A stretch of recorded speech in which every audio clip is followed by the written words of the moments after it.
Bonjour à toi. Oui, toi qui me regardes. C'est à toi que je parle. Avant tout, merci pour ton soutien. Toutes les rediffs live TikTok ici. Et n'oublie pas de t'abonner à ma chaîne.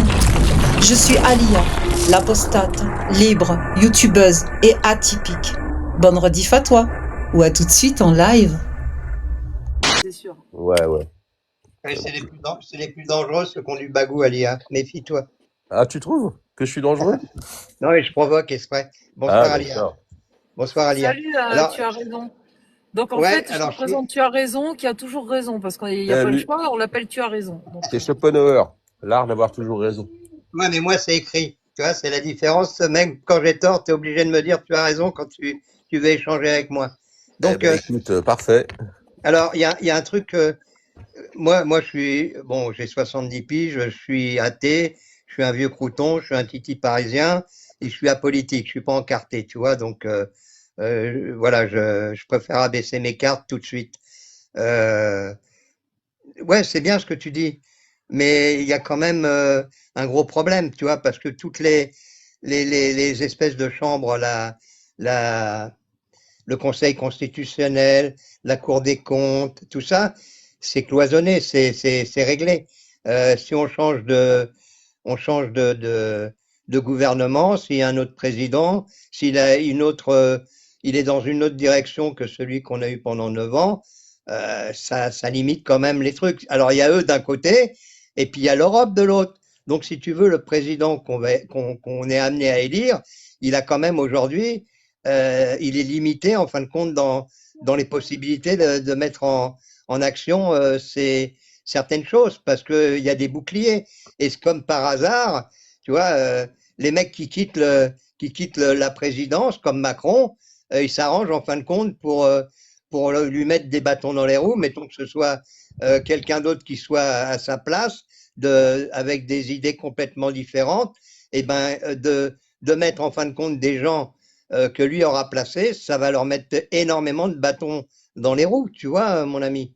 Donc, tu vois, Alia parle de politique, là, elle rentre dedans innocemment, elle va se rendre compte de beaucoup de choses.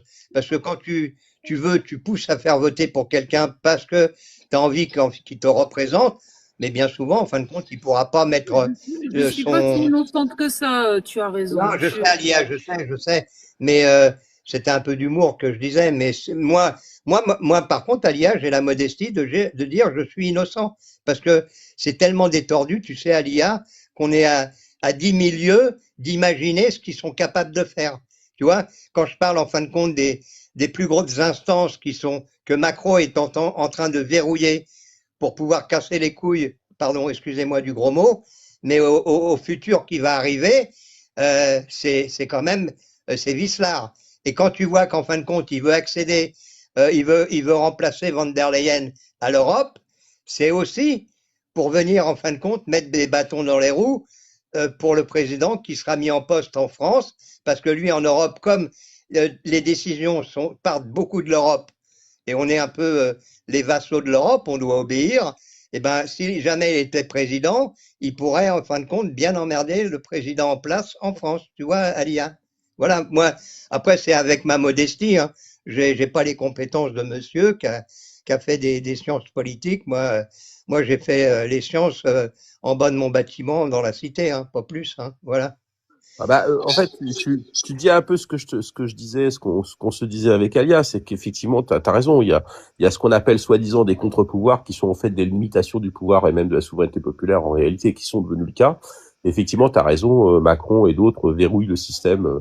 Mais par contre, il y a une chose qu'il faut pas oublier, c'est avoir un recul historique. C'est-à-dire que en réalité, la France est un pays révolutionnaire. Tu sais, si tu cites toutes les révolutions françaises, alors tu as 1789 évidemment, mais ensuite tu as 93 parce que c'est une forme de révolution, puis ensuite tu as 94, puis ensuite tu as le Directoire, et puis ensuite tu as 1815, et ensuite tu as 1830, donc les guerres napoléoniennes, 1815, hein, c'est une révolution, hein, clairement. Hein. 1830, 1848, 1870, 1871, c'est la Commune. Tu vois ce que je veux dire? Donc tu as 1934, 1936, enfin c'est très violent. Et tu te retrouves avec un pays qui a 3 500 milliards de dettes. 3500 milliards de dettes avec un pays qui est en ébullition et avec, si tu veux, un taux de pauvreté qui est maintenant, je crois qu'on est en dessous des Tchèques, hein. C'est-à-dire que notre niveau de vie, je crois, va vérifier, mais je crois que le niveau de vie, il est en dessous de ceux des Tchèques. Faut quand même, tu vois. Donc, tu peux mettre toutes les instances que tu veux en Europe. Tu peux mettre tout ce que tu veux, et c'est là où Mélenchon a raison, parce que Mélenchon, c'est la seule chose sur laquelle il est pas con. Parce que faut pas l'oublier, c'est un lambertiste. Il a compris qu'un système, en fait, qui paupérise sa population de plus en plus, notamment en France, à un moment donné, finit toujours par exploser. Lui, c'est ce qu'il propose. Il veut provoquer cette révolution populaire. Alors, de son côté, évidemment, nous, ce qu'on veut pas. Tu vois ce que je veux dire? Mais tu risques d'avoir, en fait, une révolution assez forte en France. Et contrairement à ce que tu penses, tu dis qu'on est les vassaux de l'Europe, c'est pas tout à fait vrai. Pour une raison simple, c'est que si tu regardes bien d'un point de vue géopolitique, c'est le retour des empires et c'est le retour des nations fortes. Et elles reviennent par quoi, ces nations? Elles reviennent pas par l'argent, elles reviennent par l'armée. C'est-à-dire que nous, on a quand même la bombe atomique, on fait partie, on est le seul pays, parce qu'on va pas foutre les Anglais, on s'en fout, ils sont télécommandés par les Américains, de toute façon, ils peuvent même pas bouger un missile sans demander autorisation, hein. En gros, voilà. Donc, il y a que nous. Il y a que nous. Excuse-moi, j'interviens dans le moment présent parce qu'après, ce sera plus possible. Tu parles des Anglais, mais ils sont plus dans l'Europe, donc c'est nul et non avenant. On peut pas en parler. Ils sont plus dans l'Europe, donc on reste dans l'Europe. Ne parle Oui, pas des Anglais. oui, mais ils sont dans l'Europe par leurs liens, par leurs alliances. Non, oui, mais ça c'est de la philosophie. Moi, je te parle en fin de compte au niveau État. Tu parles droit. Tu T'as dit parles en de fin de droit. compte les nations fortes, mais c'est faux. Les directives européennes et tout ça. On a plus on décide de rien pratiquement en France. Non, je Tu le t'ai pas sais dit le bien. contraire. Je suis en train de te proposer une perspective. C'est-à-dire que je t'ai pas dit le contraire. En fait, ton constat, si tu veux, c'est un constat, voilà, on le constate tous. Donc ça, il n'y a pas de problème là-dessus, on est d'accord. Par contre, penser qu'en fait c'est un système figé, à mon avis, c'est une erreur. Parce que si tu veux, le rapport à la puissance va évoluer. Avant, on a pensé que c'était la puissance du droit et que c'était la puissance fédérative qui allait continuer. Mais on se rend bien compte que l'Europe, d'abord, est de plus en plus fragile, affaiblie. C'est plus que 7% de la population mondiale. Ça doit être 7 ou 8% du PIB mondial. Donc, on est très affaibli en réalité. L'Europe est très affaiblie. Donc, du coup, les seules puissances qui vont s'en sortir, ça va être quoi? Bon, t'as les États-Unis, t'as la Chine, t'as l'Inde, t'as la Russie. Ce sont toutes des puissances nucléaires. Les autres n'ont pas droit au chapitre, en fait. C'était pas le cas il y a 15-20 ans. C'était le pognon qui régnait il y a 15-20 ans. C'est plus le cas.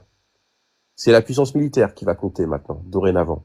Donc, d'ailleurs, tu remarqueras que les Allemands, là, ils passent leur temps, là, ils sont en train d'augmenter leur budget militaire pour essayer de résister. Les Japonais font la même chose au passage, hein, alors que c'est marqué dans leur constitution, ils n'ont pas le droit de le faire, et ils le font, et ils se gênent pas. Donc, en fait, tous les pays à peu près normalement constitués sont en train de se réarmer massivement.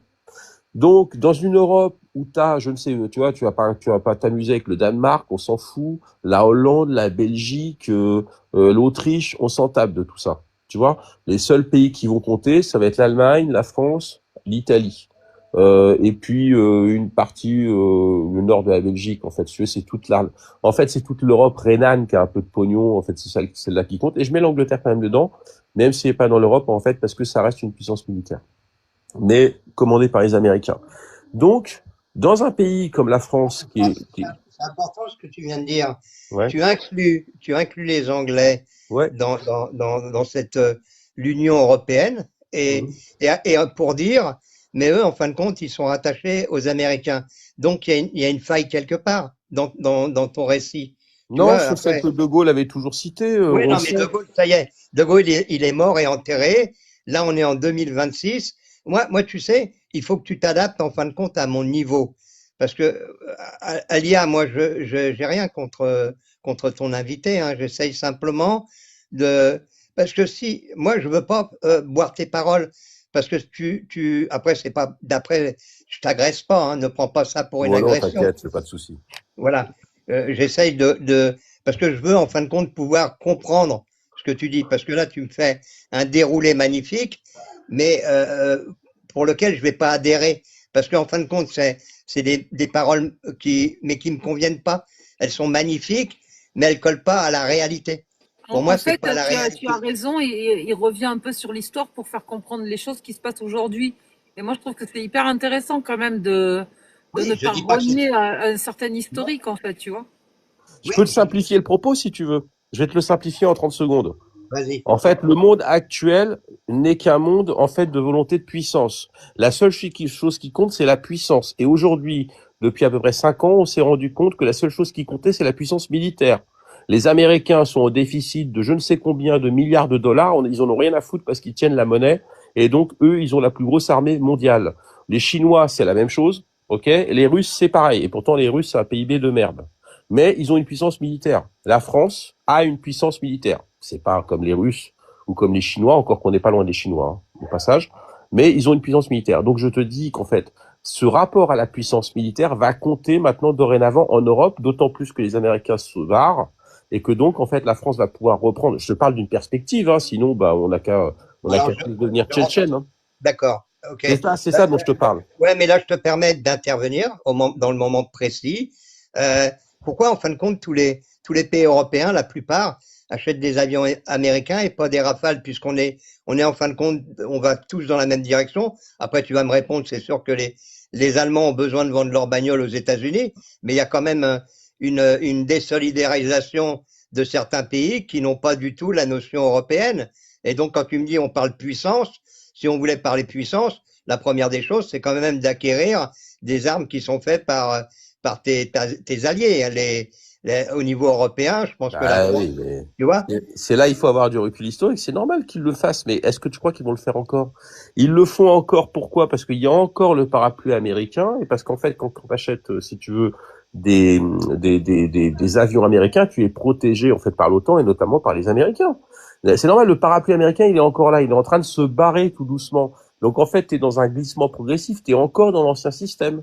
Ça veut pas dire que ce système va perdurer. Si je suis un peu optimiste. Tu tu sais, comprends? tu sais que les avions américains, je crois que c'est les F-16. Si les Américains, il y avait quoi? Parce qu'en ce moment, c'est un peu chaud avec F-32. les Américains.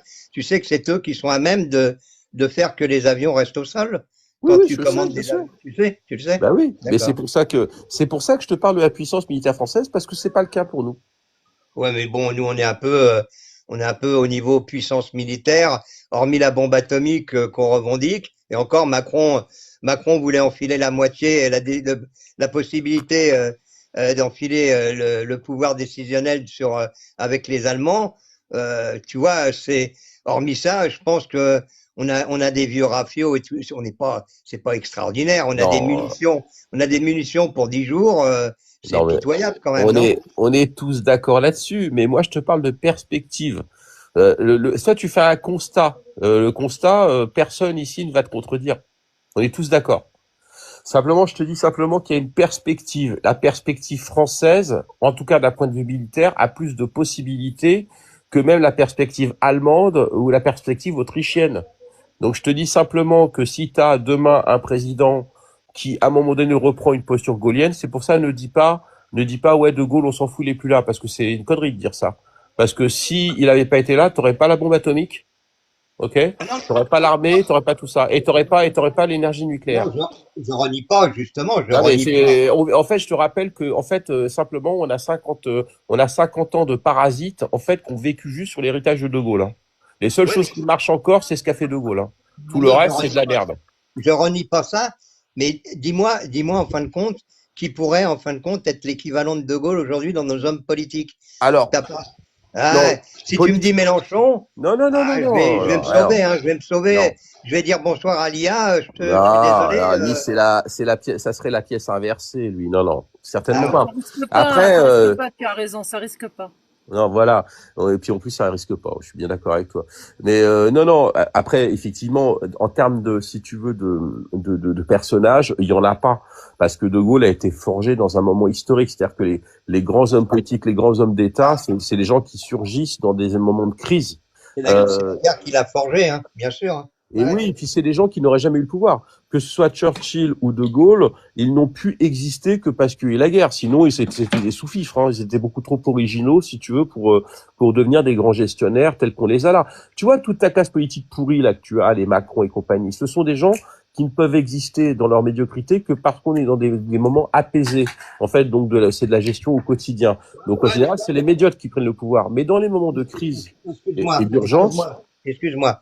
Est-ce qu'on pourrait, excuse-moi Alia, hein, je me permets d'intervenir parce que je trouve que c'est, pour rester sur 2026, et comme Alia, tu as des ambitions de te positionner pour donner en fin de compte ton point de vue pour l'élection de 2027. Moi, ce que je souhaiterais, c'est les problèmes qu'on évoque, les problèmes que l'on a aujourd'hui sur le territoire français, sur tout ce qui se passe. Ça parlait un petit peu de l'appauvrissement, en fin de compte, de certaines classes de la population. Il y a l'immigration. Je vais pas parler de l'immigration qui est les gens qui viennent officiellement sur notre sol avec des demandes de visa. Je vais parler de la clandestinité, des choses comme ça, qu'il faut peut-être trouver quelqu'un. Alors l'homme présidentiel ou la femme présidence, je sais pas si elle va arriver, mais moi je suis plus. Les Français d'aujourd'hui sont plus conscients des problèmes qu'ils ont, le pouvoir d'achat, l'énergie qui va encore flamber parce que ils ont par le Premier ministre ces derniers jours a en fin de compte accepté le plan sur l'énergie à 10 ans avec l'éolien et le photovoltaïque.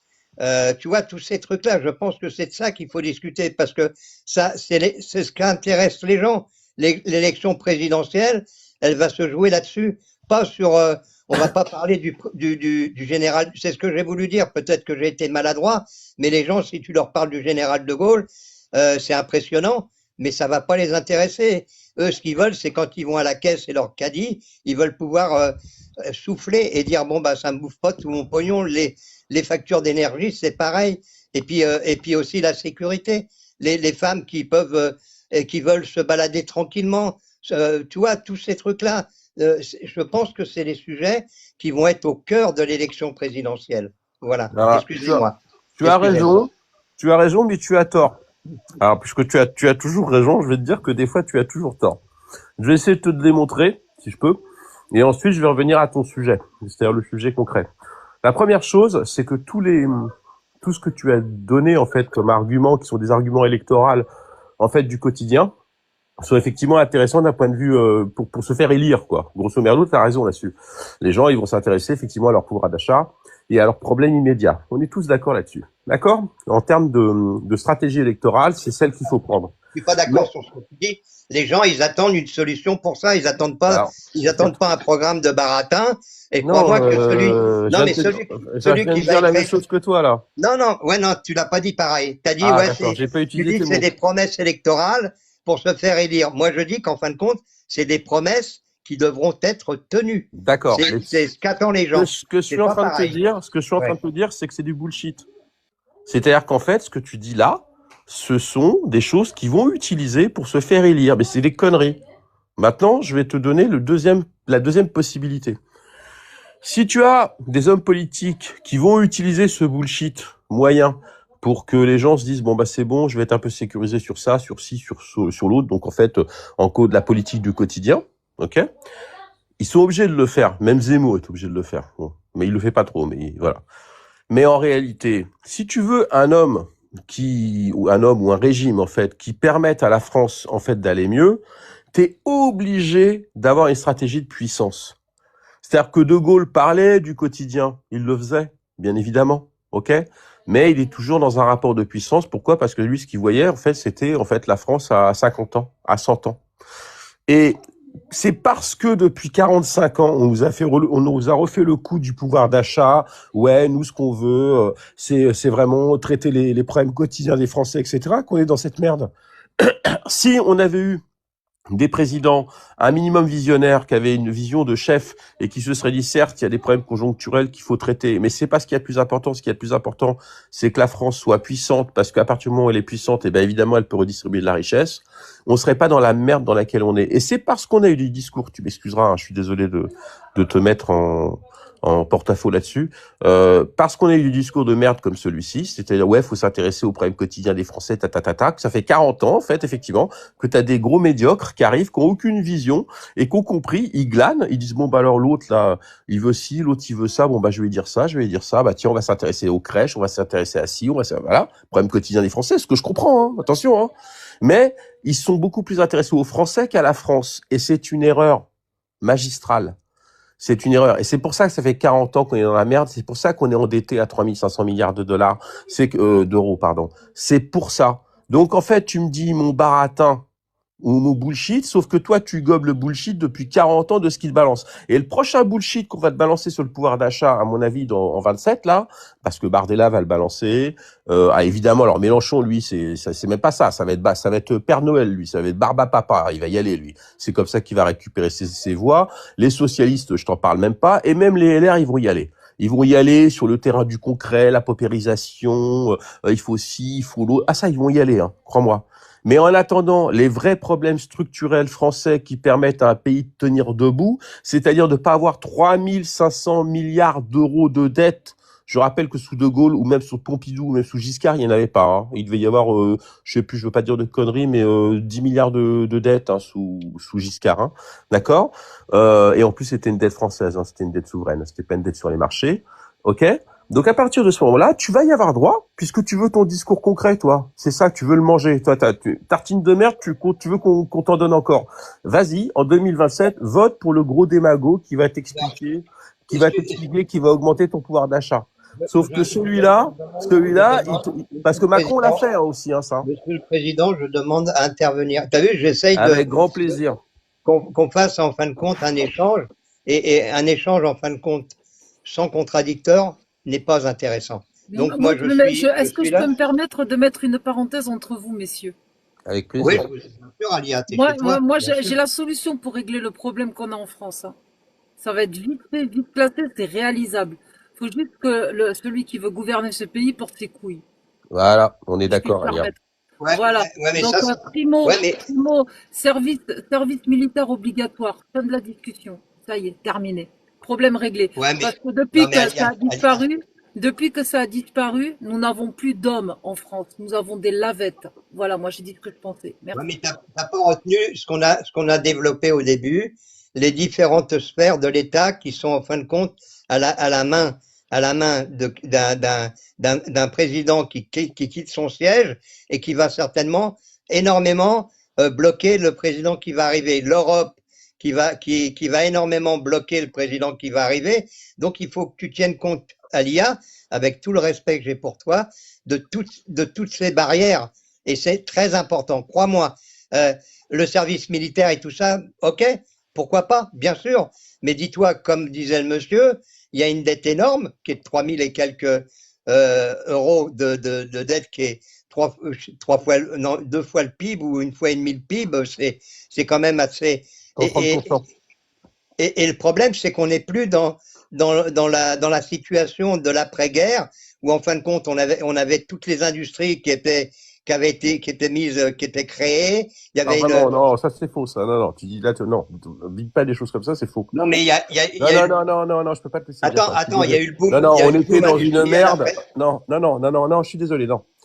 Et là-dessus, elle a raison, Alia. Non, en 46, on est par terre, on n'a rien, on n'a pas une thune. Il n'y a même pas d'eau courante. Non, mais j'ai dit l'après-guerre a été l'évolution industrielle. L'après-guerre, il n'y avait plus rien. C'est ce que je suis en train de t'expliquer. Il n'y avait rien.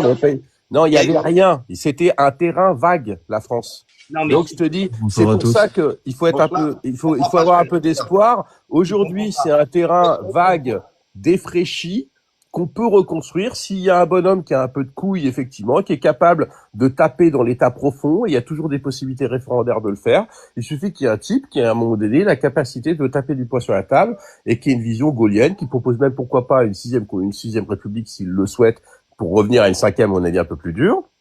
Je veux dire, c'est des possibilités. Je te dis pas que ça va se faire facilement. Je suis tout à fait conscient, puisque je l'ai développé, qu'il y a un état profond en France, effectivement, qui va empêcher ça. Je le sais, mais pour autant, N'oublie pas qu'on sort en 46, on sort de la Seconde Guerre mondiale. La France est à genoux, il y a plus une thune. Je veux dire, De Gaulle en fait, et en plus on se fait, et en plus on prend l'argent des Américains pour reconstruire. Tu n'as pas compris. À partir de quand on a désindustrialisé la France, s'il te plaît? Dis-moi à partir de ça quand? commence à partir 60. de Maastricht. Non, le monsieur l'a dit, les années 60.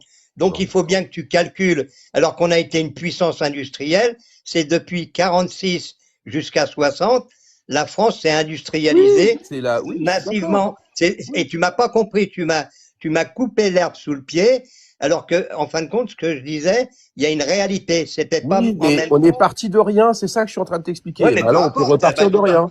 Tu pars toujours de rien. Bah oui, mais donc c'est Dans la possible vie, tu aussi pars maintenant. toujours de rien. Mais Aujourd'hui, c'est possible de partir de rien. Mais tu sais que les guerres sont bien souvent bénéfiques à une évolution, tu le sais. Non, ça c'est complètement faux. Ah bon, 14-18, d'accord. Bon, bah non, 14-18, ça a été la destruction de l'Europe et de la puissance européenne et notamment française, anglaise. Donc bon, je me mute voilà. comme ça. Et même avant, les guerres napoléoniennes, ça a détruit la France au final. Donc voilà. Mais toi, mais Parce qu'on les a bonsoir à perdus. tous. Et toi, mais ça là, tu penses pas que, enfin, d'ailleurs, tout ça, c'est pour, bonsoir, c'est pour l'audimat. Et vous pensez pas qu'on a atteint un point de non-retour culturel en France qui fait que on va se retrouver face à un dilemme, à un choc des extrêmes? Parce que moi, de toute façon, honnêtement, que ce soit l'extrême droite ou l'extrême gauche, je méprise ces deux partis. J'espère choquer personne en disant ça.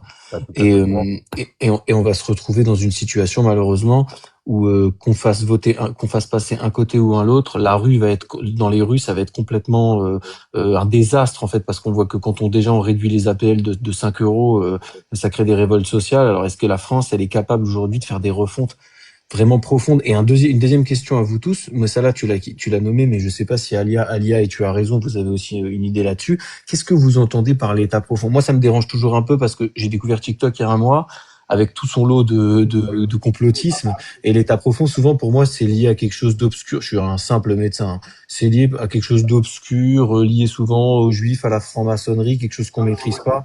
Donc, j'aimerais que vous m'éclairiez un peu à tout ça, quoi. Non, quand on parle d'état profond, en tout cas quand je parle d'état profond, moi, ça n'a rien à voir avec, si tu veux, le côté complotiste, les réseaux des francs-macs, d'autant plus que les francs-macs avaient du pouvoir sous la troisième, ils en ont quasiment plus aujourd'hui. Hein. La vérité, c'est ça.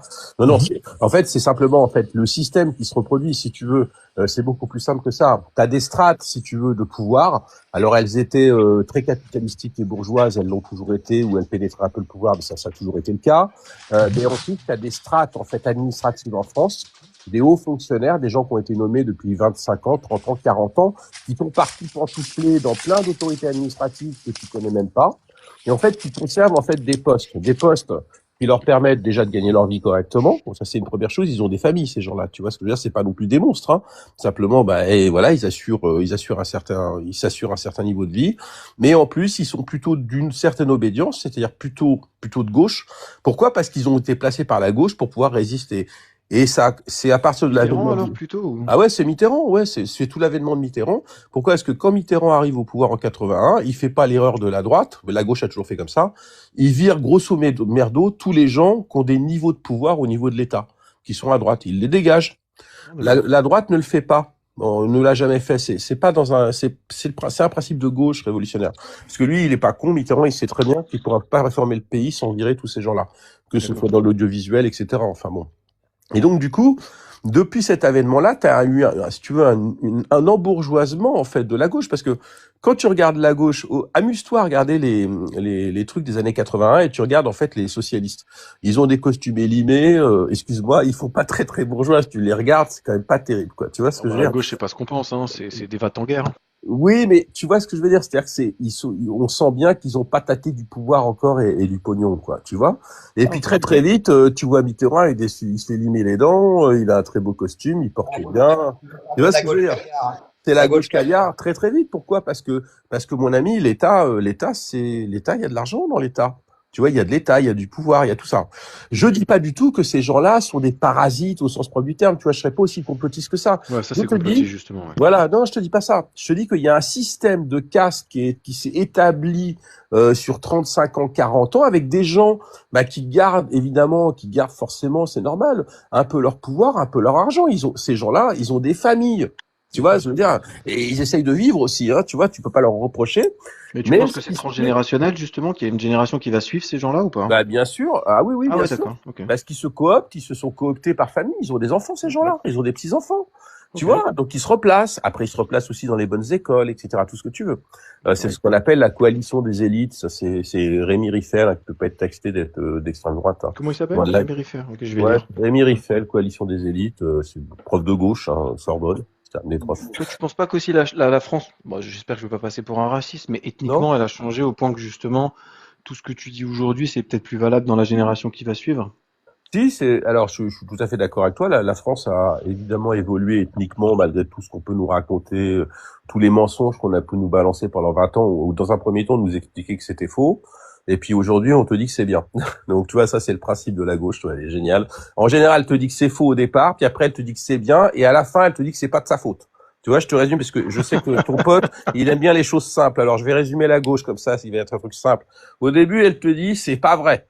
Ensuite, elle te dit non, mais en fait, c'est bien. Et quand c'est une catastrophe, ça c'est Julien Drey, elle te dit non, mais c'était pas moi. Voilà, ça c'est la gauche, d'accord? Ouais, c'est De vrai. Laval à tout, voilà. Donc, Bonsoir. effectivement, tu as un changement. Alors, on peut parler d'un Oui, changement ça va. ethnique de population, c'est évident. J'étais pas d'accord avec comment tu t'appelles, tu as toujours raison, qui disait ouais, moi, ce qui m'emmerde en fait, c'est les illégaux. Mais c'est des conneries. Les illégaux, c'est pas le plus important. En fait, c'est toute l'immigration légale qui vient en France. On On est est à peu passons à près 500 000, je crois, ouais, hein. voilà, on est plutôt vers 500 000 par le regroupement C'est familial, délirant, ça. par l'asile, enfin par tout ce que tu veux, parce que les clandestins, on s'en tape un peu le coquillard. C'est des OQTF, on les Les vire. clandestins, ils sont quand Non, même 700 000. Mais Donc, c'est rien, c'est c'est rien. pas, C'est pas à pas les... négliger quand Ouais, mais même, mon ami. t'imagines, t'as Ouais, raison, mais et tu c'est dois, tu pas... dois, tu dois bonsoir, avaler je dois l'équivalent de intervenir. Lyon chaque année en Mais immigrants attends, subsahariens tu africains. parles, mon ami, tu parles beaucoup, il faut laisser un peu, il faut laisser Non, la je controverse, répondais. Je non, mais il faut répondais. la contradiction. Je vais Oui, te je dire, Ah, vais t'es là que pour la amener un peu de contradiction, toi, j'ai contradiction. l'impression. regarde, laisse-moi, attends, je vais t'expliquer. Quand tu balayes d'un revers de main, 700 000 personnes clandestines, un enfant de 4 ans, il peut te faire l'analyse en fin de compte de ce que ça représente. Les gens, ils sont voués à eux-mêmes. La plupart, ils ne travaillent pas. Ils n'ont pas de logement, ils n'ont pas de femmes. Donc tu vois ce que ça peut causer comme des cas. Moi, je les crains. Je trouve que c'est dégueulasse de laisser des gens dans la pénibilité comme ça. Et ce que ça peut représenter. Si les gens, ils se tournent vers une certaine délinquance parce qu'ils sont clandestins, je peux le comprendre. Mais c'est le gouvernement. Moi, je leur en veux pas à eux, j'en veux au gouvernement parce que c'est ces garçons qui viennent sur notre sol, qui sont voués à eux-mêmes, sans ressources, sans rien. À ton avis, qu'est-ce que tu fais quand t'as rien qui t'est donné ou quoi? Bon, à la limite, peut-être les soins médicaux, mais sinon, rien. T'as aucune opportunité. Eh ben, tu te tournes en fin de compte vers la violence, D'accord. le squat, tu squattes. Mais Ouais, mais si, t'as raison, attends, Tu as excuse-moi, toujours t'as raison, raison, mais je là suis tu as désolé. tort. Non, Alors t'as tu t'as as raison, tort je vais te dire encore un une truc. fois. Je peux intervenir, T'as c'est tort que encore une fois. Les Je Afghans fais et les juste Polonais, une c'est pas la même incise. immigration, et immigration Voilà. même clandestine, hein, excuse-moi. Je Hein. fais mais juste une ça, incise. là, est-ce que je peux intervenir parce que Ouais, si juste, je dis une phrase et je vous laisse intervenir. Juste pour contredire là, parce qu'en fait, c'est une erreur. En fait, tu penses que les clandestins, en fait, ils arrivent sans famille, tout ça, c'est des conneries, hein. La plupart, en fait, c'est des diasporas. T'inquiète pas que la plupart du temps, ils ont un cousin, un frangin, alors là, où ils peuvent arriver, parce qu'en fait, ils ont souvent un ancrage. Donc, c'est une erreur de penser que c'est des mecs qui arrivent le nez au vent. Souvent, d'ailleurs, c'est pas forcément les plus pauvres, ils ont un peu de pognon pour pouvoir venir. Donc, en réalité, ils ont de la famille, ils sont pas les plus parce qu'ils pauvres. peuvent pas. Ce que tu dis, c'est un peu Mais bizarre, non, mon ils ami. deviennent clandestins au C'est bout un de peu 3 mois. bizarre, mon ami. Non, mais non, tu viens de dire une connerie encore une fois. Au bout de 3 mois, ils ont un visa touristique et ensuite ils deviennent clandestins tout simplement. Ouais, pas les 700 Tu crois 000 que... quand même, arrête, Bien arrête. sûr que non, si. est-ce que La plupart des clandestins, c'est euh, des gens qui sont rentrés avec des visas de touristes, hein, et qui ensuite, en fait, sont restés sur le sol de France. Et ensuite, t'as quelques-uns, effectivement, qui franchissent en bateau, machin. Et en plus, la plupart du temps, ils viennent en France. Alors, pas ceux qui veulent partir en Angleterre.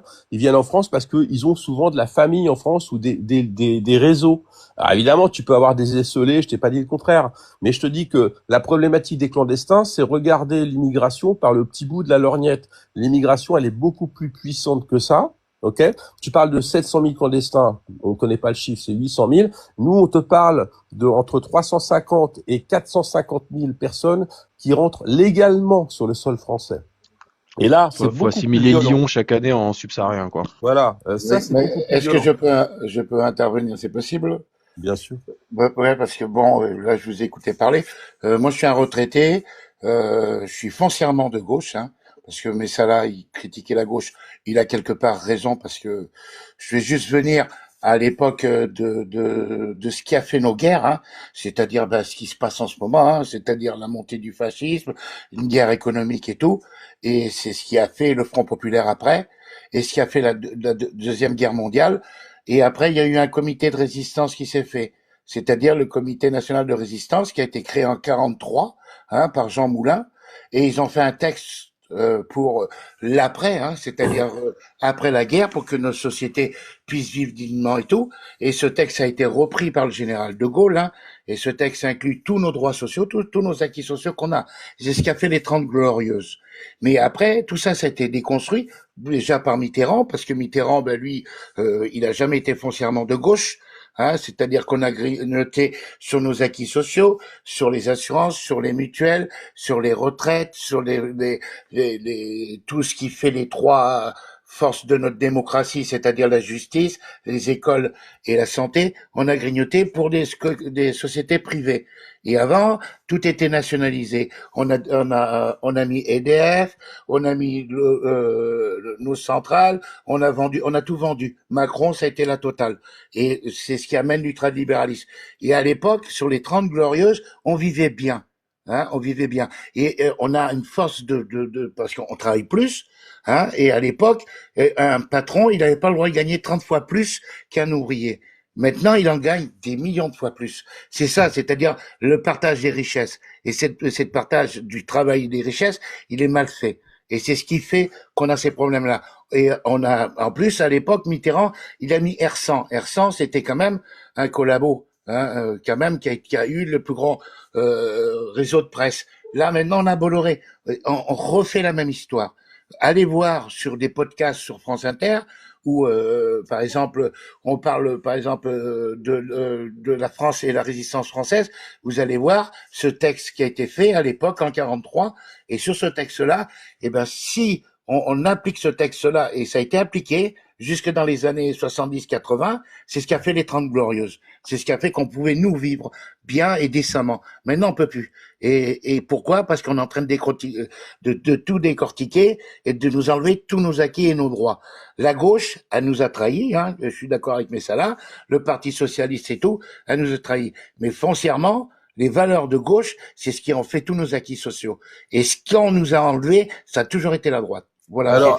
Alors, je vais te répondre vite fait, et je vais essayer de pas monopoliser la parole. Tu as raison. La gauche a trahi, Mitterrand a trahi à partir de 83, on est tous d'accord. Mais c'était déjà un traître, c'était un mec de droite. Mais bon, allez, mettons ça de côté. Ensuite, tu parles du CNR et tu parles en fait du fait que ce sont les valeurs de gauche qui gagnent en 46. Ça, c'est pas tout à fait vrai, par contre.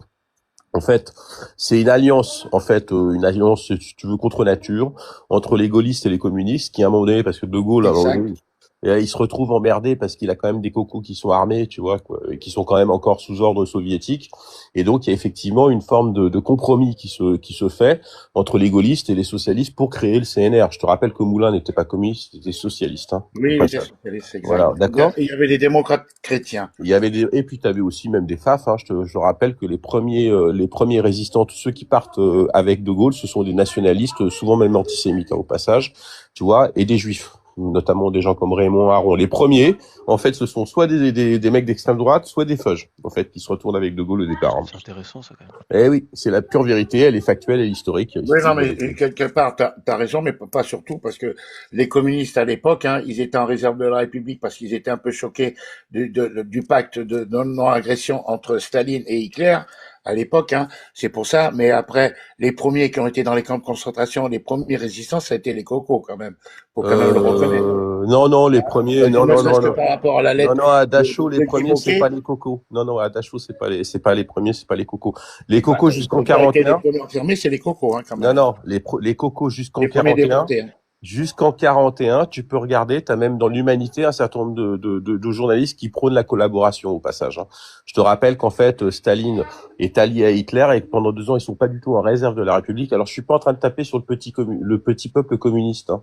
Je sais très bien qu'il y avait des patriotes et qu'ils étaient bien emmerdés. Mais en attendant, ils bougent pas une patte parce qu'en réalité, ils sont fédérés à l'Union soviétique, hein, parce qu'ils sont dans l'universalisme comme d'habitude. Ok, c'est toujours les idiots utiles et qui bronchent pas. Et ils bronchent à partir de 41. Et De Gaulle s'en méfie énormément. Il peut pas les blairer, Ah, mais mais c'est sûr. il est obligé de s'allier avec eux. Et c'est Moulin effectivement qui va lier les nationalistes, hein, qui sont de droite, hein, les premiers résistants, avec les communistes, d'accord? Mais quel Et nationaliste? Quel mouvement bah nationaliste? Leclerc, par exemple, excuse-moi, Leclerc, c'était quand même pas spécialement un mec de gauche. Hein. Leclerc, il Ben, était bien à droite. Général Leclerc, à l'époque, il était militaire, il Non, était, mais il il était était, d'obédience, il était à droite, quoi, très à non, mais droite. on parle de la résistance, de la Mais oui, je te résistance. parle de la résistance. Oui, Non, non, Leclerc. Leclerc, il était militaire, il est sous ordre. D'ailleurs, c'est lui qui fait par rapport à ce qu'il il entreprend, hein, et qui fait revenir De Gaulle sur la table de négociation, parce qu'à l'époque, il y avait quand même les Américains qui hésitaient entre Pétain et De Gaulle.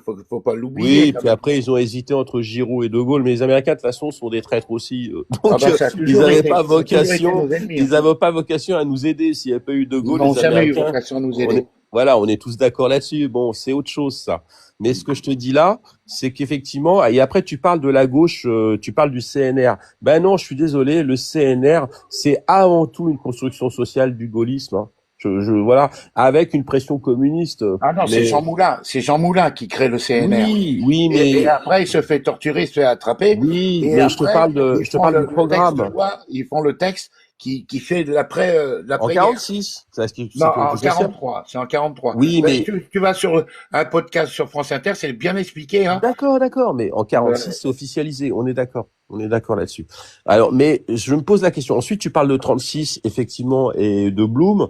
Bon, oui, effectivement, le Front populaire y est pour quelque chose, et effectivement, il y a des avancées sociales évidentes. Mais dire qu'il y a qu'avec la gauche que tu as eu du progrès social, je pense que c'est aller trop vite. ah ben, C'est quel progrès social on a eu avec la droite? Cite-moi Bah, je parle de De Gaulle, une là. réforme sociale Il était pour pas le peuple. communiste, De Gaulle. Comment?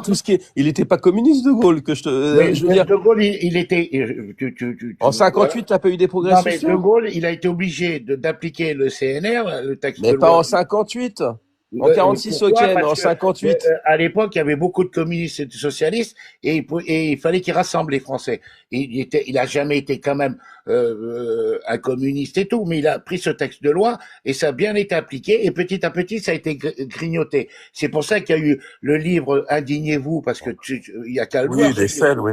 d'Essel, où il ramène tout et c'est ce qui a fait qui a été vendu à plus de 3 millions d'exemplaires, où tout l'Espagne s'est reconnu là-dedans, hein, les Espagnols et le monde entier. Et ça, c'est quand on dit indignez-vous, c'est que ben là on est en train de se diviser entre, comme tu dis, les extrêmes et tout, alors que on a nos aïeux nous ont fait un programme qui reprend pour plus que jamais que ça se reproduise. Et ce qui a fait que ça se reproduit, c'est qu'on a été grignoté justement par, comme avant la guerre, c'est-à-dire par la guerre économique, l'ultralibéralisme et tout, le capitalisme. Parce que je suis contre le communisme, mais je suis aussi contre le capitalisme. Il y a une autre façon de gérer, c'est-à-dire que avant on avait la Banque de France et tout, et c'était l'État qui régentait tout. Bah, t'es gaulliste, quoi. Et maintenant on a tout donné aux sociétés privées et ceux qui régentent tout. C'est ça le Bah problème. ouais, donc t'es gaulliste. Je suis désolé de te le dire. Eh ben, T'es mais proudhonien. ça me dérange pas d'être Bah gaulliste. voilà, bah Ça donc, me dérange pas d'être gaulliste, non, c'est mais tout. parle pas de la gauche, en fait. Parce Bah que si, parce que ces bah textes-là, non, c'est ça. c'est les acquis de gauche. Ça a Et été ça, fait c'est une par mythologie. des syndicalistes de la CGT, par des gens, mais t'as qu'à aller juste regarder le podcast, vous allez juste Bon, écouter, ouais, mais France et Inter, t'as bon. les témoignages des gens qui le disent. Bon, Et pourtant, et il y avait des gens qui étaient contre et qui ont voté ce bon. texte des On est dans, démocrates chrétiens, et qui ont dit oui, ben, finalement, ils ont cédé, parce qu'il fallait qu'on s'unisse. non, mais les démocrates chrétiens, le MRP était aussi extrêmement social. En fait, le problème, c'est que on est dans la croyance. Je suis pas du tout en train de te mépriser en disant ça, hein. Mais t'es dans la croyance mythique de la gauche, en fait, qui change les choses. Oui, elle change les choses, mais des fois en bien, des fois en mal. Tu prends la Révolution française, à ce moment-là, Robespierre, c'est 93. En fait, c'est la gauche, quoi. ils coupent la tête de tout le monde, et puis voilà, c'est la gauche. Ok, c'est même la gauche, la vraie gauche. Hein, tu vois ce que je veux dire? Tu prends 92 et Valmy, c'est la gauche. D'ailleurs, c'est le début de la nation française. C'est la bataille de Valmy en Pour moi, la 92. gauche, c'est la commune de Paris. Hein. Mais non, c'est là où tu te trompes. La gauche, c'est 1792, en fait. C'est quand, en fait, on crée la nation française. Oui. On se bat contre toutes les armées européennes, on gagne, et Mhm. donc on exporte la révolution. La vraie gauche, elle est là. Ensuite, tu parles de la gauche de 71 de la commune de Paris, c'est encore une autre gauche, ok. Ben, celle-là, je le Mais reconnais. celle-là, elle va être écrasée parce que c'est plus la gauche de Gracchus Babeuf, etc. Elle est même un peu proudhonienne. Elle est patriote d'ailleurs au passage. Elle est Exact. patriote, voilà. Et effectivement, elle va être écrabouillée par les Versaillais, par les bourgeois, quoi. Enfin, les bourgeois. Exactement. Mais même On plutôt en des revient bourgeois de toujours au même gauche, hein. problème. Des bourgeois. Ouais, mais c'est plutôt des républicains de gauche, hein, en fait. Le pire c'est plutôt deux gauches qui sont en train de s'entretuer, au passage. Hein. Les gens les capitalistes, ils regardent ça de loin. Hein. Tu vois. Mais bon, enfin voilà. Bon, si tu me dis que que la gauche a toujours été à l'aune des avancées sociales, moi j'essaye de nuancer. Et je pense que c'est faux. Ben, tu as raison de nuancer. C'est vrai Parce qu'en fait, je pense que c'est pas vrai. Si tu regardes bien, il faut, parce que je suis pas contre à fond contre l'ultralibéralisme ou le marché l'économie de marché. Et c'est ce qu'amène un peu la droite, parce que on peut pas interdire aux gens de devenir riches. bah non. Mais il faut quand même une régulation, et cette régulation, ça doit être l'État qui doit la faire. C'est-à-dire qu'un patron n'avait pas le droit à l'époque de gagner 30 fois plus que son ouvrier, parce que c'est l'ouvrier qui produit la richesse. C'est vrai, je suis d'accord avec toi. Mais à l'époque, tu vois, mon père était patron, je te le dis, hein, je suis honnête. Mon père était un patron des 30 Glorieuses, et lui, je l'ai souvent vu discuter avec son pote de la CGT, avec qui il se tapait dessus toute l'année. Mais bon, souvent, ils allaient à la chasse ensemble, figure-toi. Et à un moment donné, ils discutaient tous les deux, et ils disaient, oui, mais en attendant, vous gagnez jamais plus que 10 fois plus que moi, quoi. Et à l'époque, mon père, il disait oui, c'est vrai. Et il trouvait ça déjà exorbitant. Il disait c'est dégueulasse, quoi. Et pourtant, il était patron de droite. Mais Moi, j'ai vécu ces années-là, hein, où on vivait très bien et tout. Mon grand-père était cégétiste et tout, et pourtant, bon, c'est lui qui m'a donné la conscience politique, hein. Et à l'époque, c'est vrai que déjà qu'un patron gagnait 30 fois plus et tout, c'était énorme pour eux. Alors t'imagines maintenant, ils se retourneraient dans leur tombe. Sauf qu'il y avait une différence. Il y avait une différence, c'est que tu croisais le patron dans les couloirs, il était obligé de te serrer la main, et que pour te virer, c'était compliqué. Parce que moi, mon père me disait toujours, quand t'as vécu 30 ans avec les gens, tu les vires pas comme ça, quoi. Tu peux pas les virer comme ça. Tu penses que c'est plus facile aujourd'hui? Bah ouais, Avec parce les que prud'hommes et compagnie. Ouais, non, tu mais les vois quelqu'un qui pas. a produit ta richesse et tout, parce que c'est pour moi un collaborateur. J'étais patron à la fin avant de partir à la retraite. C'est un collaborateur. Quelqu'un voilà. que t'emploies et tout, c'est un collaborateur. Bon, ça Après, a changé, tu peux ça va avoir des avec le tensions monde au niveau du mondialisé un travail petit et peu. tout. Voilà. Mais c'est tout pour moi, d'abord un collaborateur. Et quand tu vois, par exemple, un groupe comme Bolloré, où ils produisent des sacs Louis Vuitton, un sac Louis Vuitton, c'est 2500 €. C'est la paye d'un ouvrier de produire une journée. Et que l'autre, il se fait des milliards et des milliards. Et qui s'achète les médias et tout. Non, c'est tout ça qui est. Et Missak, faut bien qu'il nous reste un peu de puissance commerciale quand même, hein. Sinon, si on a même plus le luxe, hein. Le Sinon, on va problème, tous c'est que bouffer ces gens-là. Et si on a plus le luxe, qu'est-ce qu'on va devenir, hein, Non, mais c'est pas ça. C'est que ces gens-là, c'est Mitterrand qui a mis Bernard Arnault. Et t'as qu'à regarder une enquête. Non, je te crois. En fait, il est rentré avec 300-400 millions. Ils lui ont permis d'acheter Vuitton, pas Hermès. Et c'est grâce à l'argent de l'État. C'est notre argent qui est permis. Tu crois honnêtement que Bernard Arnault nous fait du mal? Ah oui, Oh non, soyons honnêtes. Non, Tu crois franchement, que c'est le Bolloré dernier qui nous fait du mal. Ouais. Pour être honnête, ça reste des capitaines d'industrie. Il y a des gens qui font bien plus de mal que ces gens-là. Mais pas à s'enrichir sur le dos des ouvriers. C'est ça. Non, mais attends. Il crée de l'emploi, Missak, il crée de l'emploi. Tu connais Missa, tu connais les salaires des employés de LVMH? Tu les connais? Oui, non, mais franchement, c'est les deux payés. D'accord. Ce que j'essaie de vous expliquer, ce qui soit un capitaine d'industrie qui défende les valeurs de la France et tout, et qui amène tout ce pouvoir économique et tout dans les autres pays, mais je suis entièrement d'accord, mais qui gagne ces fortunes-là sur le dos, et alors avec les subventions, Gagneront ailleurs. parce qu'il a été privatisé. Il nous reste plus rien. Missa, il nous reste plus rien. De tuer les riches n'ont Mais on jamais les tue rendu pas. les On pauvres plus demande riches. simplement qu'ils gagnent moins. De tuer Et qu'ils partagent. Ouais, mais vous voulez les tuer quand même, parce que Mais non, on veut pas les tuer. Moi, je veux comme dit pas les tuer. Haro, Attention ils avec vont les aller mots. ailleurs. Pap. Bip bip. Pardon, Alia. Tu Vous vois, allez faire sauter mon live. de vouloir faire ça, Alia. en fin de compte, tu vas encore appauvrir la France. Franchement, Missa, franchement. Mais non, parce Tu que sais, plus ils s'enrichissent, plus il y a des gros écarts et plus le pays devient. il y a eu des vagues. Il y a eu des vagues. Il y a eu des vagues de patrons. Tu vois bien que ça marche pas. Il y a eu des vagues de patrons qui ont délocalisé. Mais ils ont autant gagné. Écoute-moi bien, il n'y a jamais eu autant de milliardaires qu'en 10-15 ans. Ils n'ont jamais gagné autant d'argent. Et à un moment donné, il faut bien se rendre compte. Oui, mais ils produisent plus en France. Ils produisent plus en France. Des riches et des pauvres. Ils produisent plus en France. En plus, c'est ça qui est grave. Parce que non seulement on leur donne de l'argent, c'est notre argent, on leur donne de l'argent. Mais c'est de votre faute. Fallait pas voter à gauche. C'est la gauche, Fallait pas voter à gauche. La gauche était contre l'industrie, elle était pour le tertiaire, et puis voilà. Arrêtez vos conneries. Vous avez tous voté enfin pas tous, hein, mais tous voté à gauche avec Mitterrand et compagnie, qui considéraient que l'industrie c'était caca, que l'agriculture c'était caca, etc. Machin, qu'il y avait que le tertiaire, le service et les banques, c'était génial. Et ben voilà, bon, vous avez tous voté pour ces abrutis. Et puis maintenant, vous avez 7% d'industrie et allez, non, 9% d'industrie et 5% d'agriculture. Et puis tout le monde rigole et tout le monde travaille dans les agences de voyage. Super. Mais qui est-ce qui a permis ça? Ben, je dis simplement que c'est la gauche, c'est pas la, mais non, la droite, la droite, elle a suivi, c'est des moutons, la droite. Ben ouais, mais c'est la gauche qui a donné cette capacité, qui s'est crue très moderne, en disant on va être très très moderne, on va arrêter avec les vieux archaïsmes gaulliens, c'est-à-dire en fait l'énergie nucléaire, c'est-à-dire en fait les industries, c'est-à-dire l'usine, en gros l'indépendance, on va arrêter avec tout ça parce que nous, on est des mondialistes, on est des universalistes et on va y aller. Bah vous l'avez votre merde. Ben non, fallait pas voter pour ces gens-là.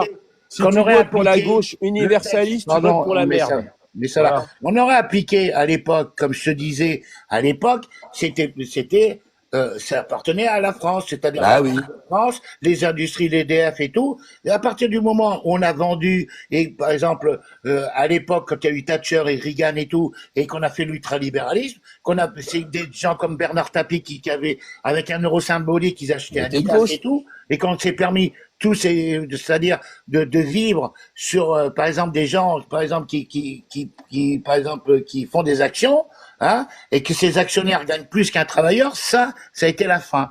Ça a été la fin. Bah et oui, c'est ce que je dis. Et ça, c'est pas que la gauche, c'est surtout la droite qui adopte ce programme. Mais non, la droite, elle s'était gauchisée à ce moment-là. La droite s'était gauchisée. La droite s'est planquée. Vous n'avez pas compris.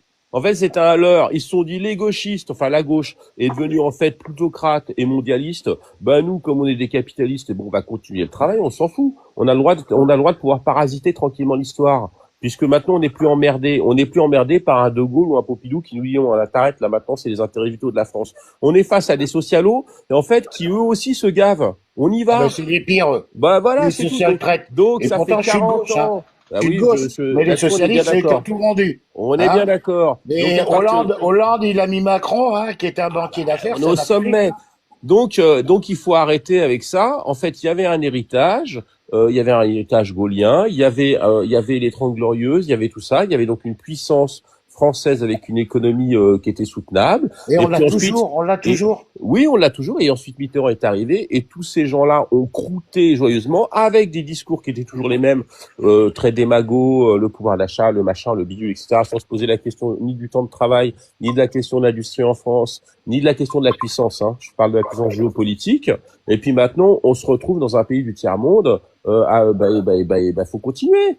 Faut continuer à voter. Mais ça là, j'ai une question gens. pour toi et pour les gens du panel. Est-ce que vous pensez que cette étape profond, moi c'est ma théorie, hein, ce deep state sur la ligne d'arrivée, vont nous mettre un Darmanin ou un Retailleau et au final, tout ce qu'on aura discuté, ça aura... Ah ouais, c'est ça. Hein. Ils vont tout faire pour, mais ça va être compliqué, tu vois. C'est pas non plus des complots, des gens qui sont en complot en train de discuter, on va faire ci, on va faire l'autre. Mais moi, je connais des hauts fonctionnaires, je vous le dis clairement, qui sont de droite, qui sont même, on va dire même plus de droite, hein, qui sont carrément souverainistes, en fait, si tu veux. Ils sont planqués, ils ferment leur gueule parce qu'ils veulent garder leur poste et ils n'ouvrent pas leur bouche. Voilà, mais ils Laissant le sont vent tourner, cachés. c'est ça que tu dis? Exactement. Bah bien sûr, ils sont cachés Exactement. parce C'est-à-dire que qu'ils peuvent pas l'ouvrir leur bouche. Hein.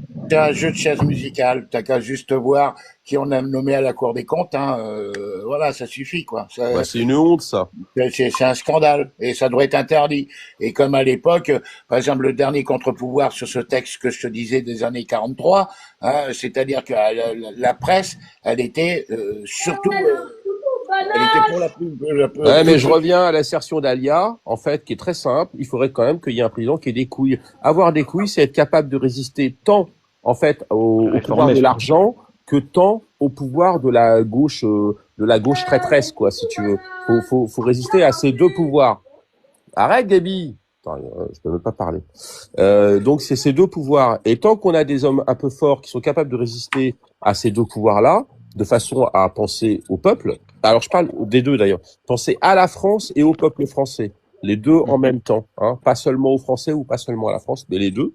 Et puis, par moments, c'est un peu plus à la France qu'au peuple français. Et quelquefois, quand on a un peu de pognon, c'est un peu plus au peuple français qu'à la France. Finir voilà. par nous faire de la Macronie, là. Le tout Non, en mais même temps. non, surtout pas. Non, mais tu comprends ce que je veux dire. Mais Macron, il a pas résisté. T'es d'accord qu'il a certainement pas résisté aux gauchistes. Il a encore moins résisté au pouvoir de l'argent. Tu vois, lui, il s'est gavé. la gauche, Macron, il se macule il y a un moment qu'il n'y a plus de gauche. Il y a un moment qu'il n'y a plus de gauche. Bah c'est la non. gauche caviar. Les socialistes, ils ont été trop trahis, ils nous ont trahis en 80. Mais t'as aussi les dégénérés. La seule gauche que t'as, c'est les dégénérés des LFI. T'es mal barré. Non, pour moi, non, ils sont pas dégénérés parce que moi, je suis leur programme. Je vois ce qui se passe au Parlement européen, je vois les textes de loi qui votent à l'Assemblée et au Parlement, et je me dis, bon, peut-être qu'il est excessif, Mélenchon. Il n'est pas excessif. Et quelque part, c'est un des derniers qui défend les valeurs de gauche quand même, tu vois, les valeurs sociales, qui se bat contre les riches. Ben oui, moi je le pense sincèrement. C'est un slogan, c'est un slogan.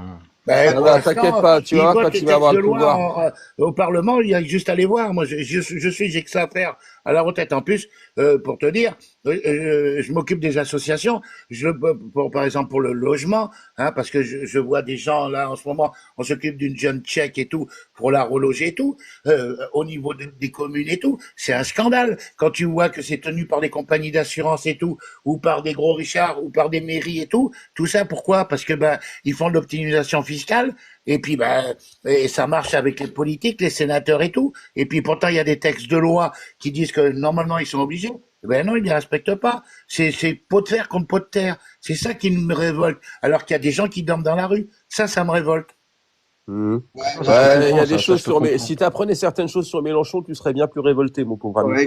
Il a changé idéologiquement. Moi, je connais deux, trois trucs, et je peux t'assurer que là, tu seras en train de vomir, hein, notamment sur la question sociale. Dis-moi. Non, je peux pas le dire.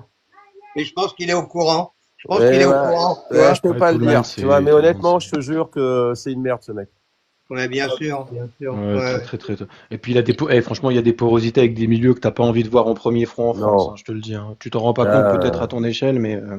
Parce que c'est bien le problème en fait de LFI. Moi, j'écoute David Giraud, j'écoute Manuel Bompard, j'écoute quelques-uns et je trouve qu'ils sont bien Léo Mans et tout. Il flatte ton ego sur le moment. Les intelligents, je vois dans leurs actions et dans leur travail.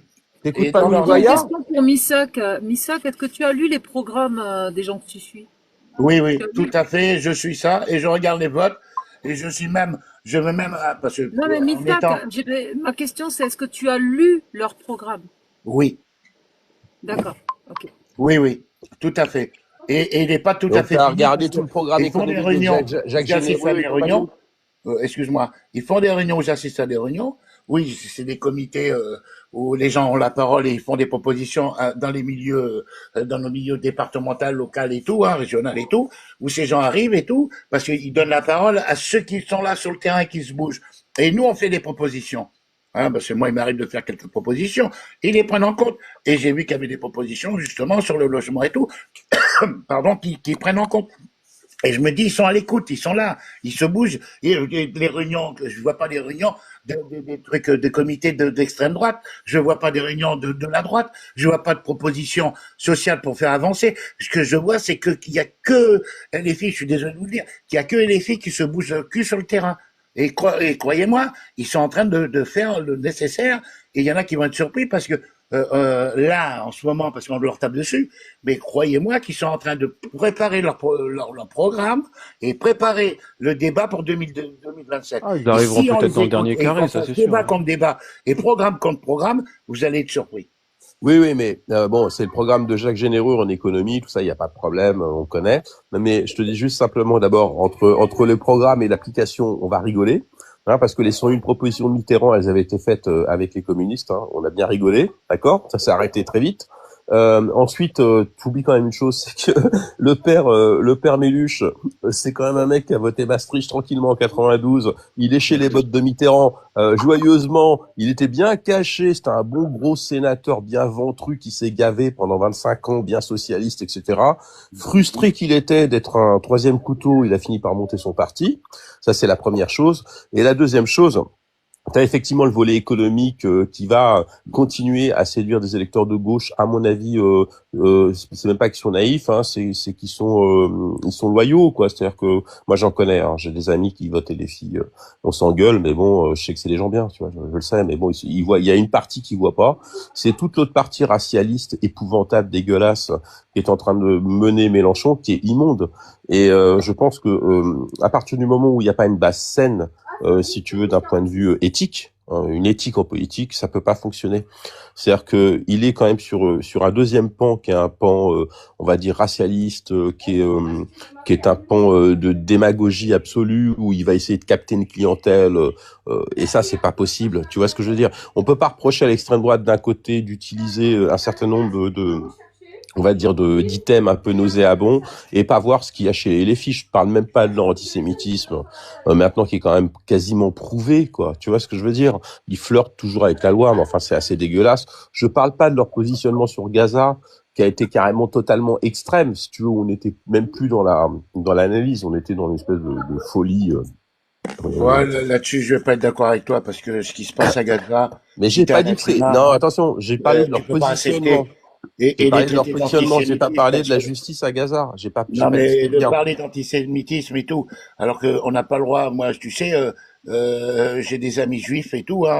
Il m'arrive d'aller en Israël et je connais beaucoup de gens d'Israéliens qui sont contre l'État de Netanyahou. Mais on est tous d'accord. Mais c'est cette propagande et tout. Et puis être contre l'État de Netanyahou, c'est pas être antisémite, c'est ça le problème. Non, on est d'accord. Mais il est bien évident. Ce qui se passe avec Albanese. Rima Hassan, je crois pas qu'elle soit pour les juifs de gauche, tu vois. Rima Hassan, c'est pas son principe, c'est pas deux États. Je la connais pas personnellement, mais je la trouve courageuse quand même. Elle est courageuse. Tu l'as écoutée parler? Oui, elle est très courageuse, oui. Tu trouves qu'elle est courageuse? Ben, elle est quoi? Elle est députée française, elle est députée européenne, elle parle de quoi? Elle t'a parlé de tes problèmes à toi? Parce que la Palestine. Mais Salah, elle est députée palestinienne, en fait. Oui, on est d'accord. Je vois pas de quoi. Elle représente les filles, hein, pour représente qui? Mais tu vas voir, c'est et ses liens avec Bachar el-Assad européenne où elle est désignée, hein, où elle s'est présentée. Donc là où elle est présentée, par exemple, par rapport à, par exemple, comment vous pouvez Manon Aubry, elle, c'est sur l'agriculture et tout ça. Ça c'est autre chose. Sur les commissions d'affaires étrangères et tout ça, les droits de l'homme et tout ça. Aubry, c'est autre chose. Des commissions où elle est nommée, non mais Manon Aubry, non mais et c'est normal. Ton LFI, il est partagé en deux. Et tu peux toujours y aller. T'as une clientèle indigéniste au sens politique du terme, hein, je parle, hein, qui est là, qui est présente en fait, qui est très très violente, qui a gagné, hein, via Coquerel et tous ces gens-là. T'avais la partie, on va dire plutôt communiste en réalité, c'est-à-dire gauche classique en fait, qui a été obligée de s'extrémiser de plus en plus. Il y a d'ailleurs le conflit palestinien, et il s'agit pas de dire que je suis pro-israélien, c'est pas le problème. Le problème, c'est que je considère que le débat est dégoûtant. La façon dont LFI l'a mené est dégoûtant, sans nuance, et à mon avis totalement démagogique. Bon, voilà. Et deuxième chose, t'as des gens qui sont nazes. Excuse-moi, des Delogu, des Louis Boyard, des Obono, des Rima Hassan, tout ça. Je veux dire, ça fait pas avancer le débat. Alors tu me cites des Léaumont, tu me cites comment il s'appelle celui qui a une tête de crapaud là. qui est assez brillant d'ailleurs. Bompard, voilà. Bon, voilà. Donc tu me cites des gens à peu près normaux, ceux-là, effectivement, mais ça masque quand même. Tu veux que je t'en cite du côté de la droite des LR et puis de l'extrême droite? Mais je suis d'accord avec toi. Il y a quand même des cas aussi. Hein, mais évidemment qu'il y a des cas. Je suis tout à fait d'accord. Mais enfin, t'as quand même pas d'idéologie, quoi. Faut pas exagérer. Tu vois ce que je veux dire? Enfin, des logus. Il est simplement méritant. Moi, je l'ai vu sur le débat. Le débat avec, comment il s'appelle, pour la mairie de Marseille. Eh ben, tout le délogu qu'on prend pour un inculte, je te dis qu'il l'a mis en PLS parce qu'il a travaillé ses dossiers. Mais va voir le débat. Mais je sais pas, moi, je suis capable de dire, que Pécresse, moi, je suis capable de te dire que Pécresse est une dinde. Je suis de droite. Je suis capable de dire que Pécresse est une dinde, mais tu peux pas dire que Delogu est complètement nul. Mais ça là, est-ce que je peux intervenir? Parce que vous avez beaucoup parlé, c'est gentil. Mais ça là. Miss, je vais te poser une question. Toi qui as parlé avec gloire, et je t'ai respecté, tu as parlé de la résistance après-guerre et tout ça, les mises en place des résistants de gauche, les communistes. Et tu n'as pas l'impression que les mecs de LFI, c'est des traîtres à la patrie, quelque part? Moi, je pense que ce sont des traîtres. Ouais, merci, Messala. Ils manipulent les masses. Je voudrais savoir en quoi ils sont traîtres. Ah bon? Ils crachent sur la France, qui est ton pays. Et toi, en quoi ils crachent sur la France? Ils passent leur temps à ça. Tu rigoles ou quoi? Mais sur quoi ils crachent? Regarde les manifs. Est-ce qu'il y a des drapeaux? Ils vont lécher les babouches du président algérien déjà. Attends, mais ça là. Les questions, elles sont simples quand je les pose. Est-ce qu'il y a des drapeaux français dans leurs manifs à LFI? Oui, ça m'arrive d'y aller et tout. Il y a des drapeaux français. Il y a des drapeaux. Non. Mais le drapeau français, c'est pas un drapeau qui représente nos valeurs. Pour moi, vous confondez patriotisme et nationalisme. Vous avez vu en 2 secondes les questions simples et les réponses. Alors, c'est ça qui va déterminer ton patriotisme, le drapeau. Non, pour moi, ça détermine ton nationalisme. Jaurès, il t'aurait renié, mon pote, hein. Parce que lui, il aimait bien Jaurès, il t'aurait renié, parce que lui, il aimait le drapeau français, hein. Peut-être, mais non, qui s'est accaparé le drapeau français si c'est pas l'extrême droite? À cause de vous. Qui c'est accaparé? Faut que ça change. Qui s'est accaparé, par exemple, Jeanne d'Arc et tout, si c'est pas l'extrême droite? Hein? Et puis, alors, donc, à partir de là, eux, ils sont crédibles. Ben non, je suis pas d'accord. C'est ça que j'essaie. Tu fais de la haine de soi, à l'époque, il y avait Platini qui chantait pas la Marseillaise et tout. Ils chantent pas la Marseillaise. Ils sont pas patriotes. Missa, quelqu'un qui met un drapeau à sa fenêtre, pour toi, c'est un facho et tout ça. Non, pour toi. Non, j'ai jamais dit ça. Eh ben, tu vois. Non. Tu vois. Donc, je pense que dans les manifs de LFI, ils ont honte de leur bannière. Et par rapport à leur électorat, ils préfèrent mettre des drapeaux palestiniens que des drapeaux français. Mais le drapeau français est un drapeau de gauche au passage, hein. Bleu, blanc, rouge, c'est la convention. Ce que je vois, c'est que c'est les seuls qui défendent les musulmans, hein. Bonsoir. J'aimerais dire 2-3 trucs, s'il vous plaît. Darwin, bonsoir. Attends. Missak, c'est toi qui as dit que LFI, ce sont les seuls qui défendent les musulmans? Oui. Non, c'est pas vrai. Dites-moi un parti qui défend les musulmans. Attends, c'est très choquant ce que tu viens de dire, parce que je comprends pas pourquoi ils ont besoin d'être défendus, les musulmans. Attends, du matin au soir, on entend toujours, et même sur les lives et sur les médias et tout, il y a tout entre les propositions de loi sur le voile, sur le hijab, sur par exemple les attentats, tous les jours, il n'y a pas un programme télé ne crache pas sur les musulmans. Sur quoi ils défendent? Attends, tu dis qu'ils défendent les musulmans. Quand est-ce qu'ils ont défendu les musulmans sur leur discours politique? Quand est-ce qu'ils ont dit nous défendons les musulmans?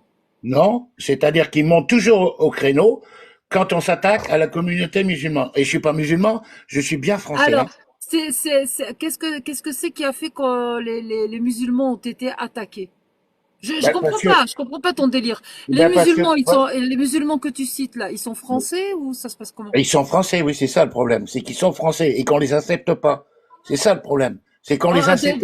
Il y a des Français qu'on n'accepte pas. Ah bon? Oui, des Français musulmans qu'on n'accepte plus, on n'accepte plus. De la part de qui, s'il vous plaît, monsieur? Ben, de l'extrême droite, du discours même de droite, de quand tu écoutes Retailleau et tout, quand tu t'écoutes sur la colonisation. Parce que Retailleau a critiqué la communauté musulmane? Ah, ben il fait que ça, il fait que ça. Pardon? Il fait que ça, il Pardon? essaie de mordre dans les plates-bandes. Et là, pourquoi il se présente? Mais Parce qu'il sait très bien que Marine va pas se présenter, donc il va nous suivez mon regard sans le regarder. Dire qu'il y en a qui portent plainte pour diffamation dans le milieu des influenceurs contre certaines personnes, ben là, franchement, si Retailleau t'entend, il pourrait porter plainte contre toi pour diffamation. Retailleau, franchement, pour moi, c'est comme Sarah Knafo et tout, c'est du racisme déguisé. Lui, c'est un fasciste pur, pardon, hein, mais pur sang. Et ça, tu me l'enlèveras pas de la tête, parce que je connais le personnage, parce que il était très bien, parce que moi, je suis pas loin de la Vendée, je sais très bien ce qu'il a fait, je sais très bien ce qu'il a dit, ce qu'il dit et tout, hein, parce que quand il dit que le voile devrait être interdit et tout dans le machin et tout. Est-ce que tu fais la différence entre attaquer un dogme, attaquer l'islam, et attaquer les croyants? Mais on a l'article 1er de la Constitution. Non, mais ma question, elle est simple. Tu peux pas répondre à cette question. Est-ce que tu fais la différence entre attaquer un dogme, c'est-à-dire attaquer l'islam, et attaquer des personnes, attaquer des croyants? Est-ce que tu fais la différence? Oui, je fais la différence, oui. Merci. Donc, quand on attaque l'islam et qu'on parle de l'islam et qu'on dit que l'islam est dangereux et qu'il y en a qui pensent, je dis pas que c'est mes pensées, il y en a qui pensent que l'islam a rien à foutre en France, par exemple. Oui. C'est une attaque à l'islam ou une attaque aux musulmans?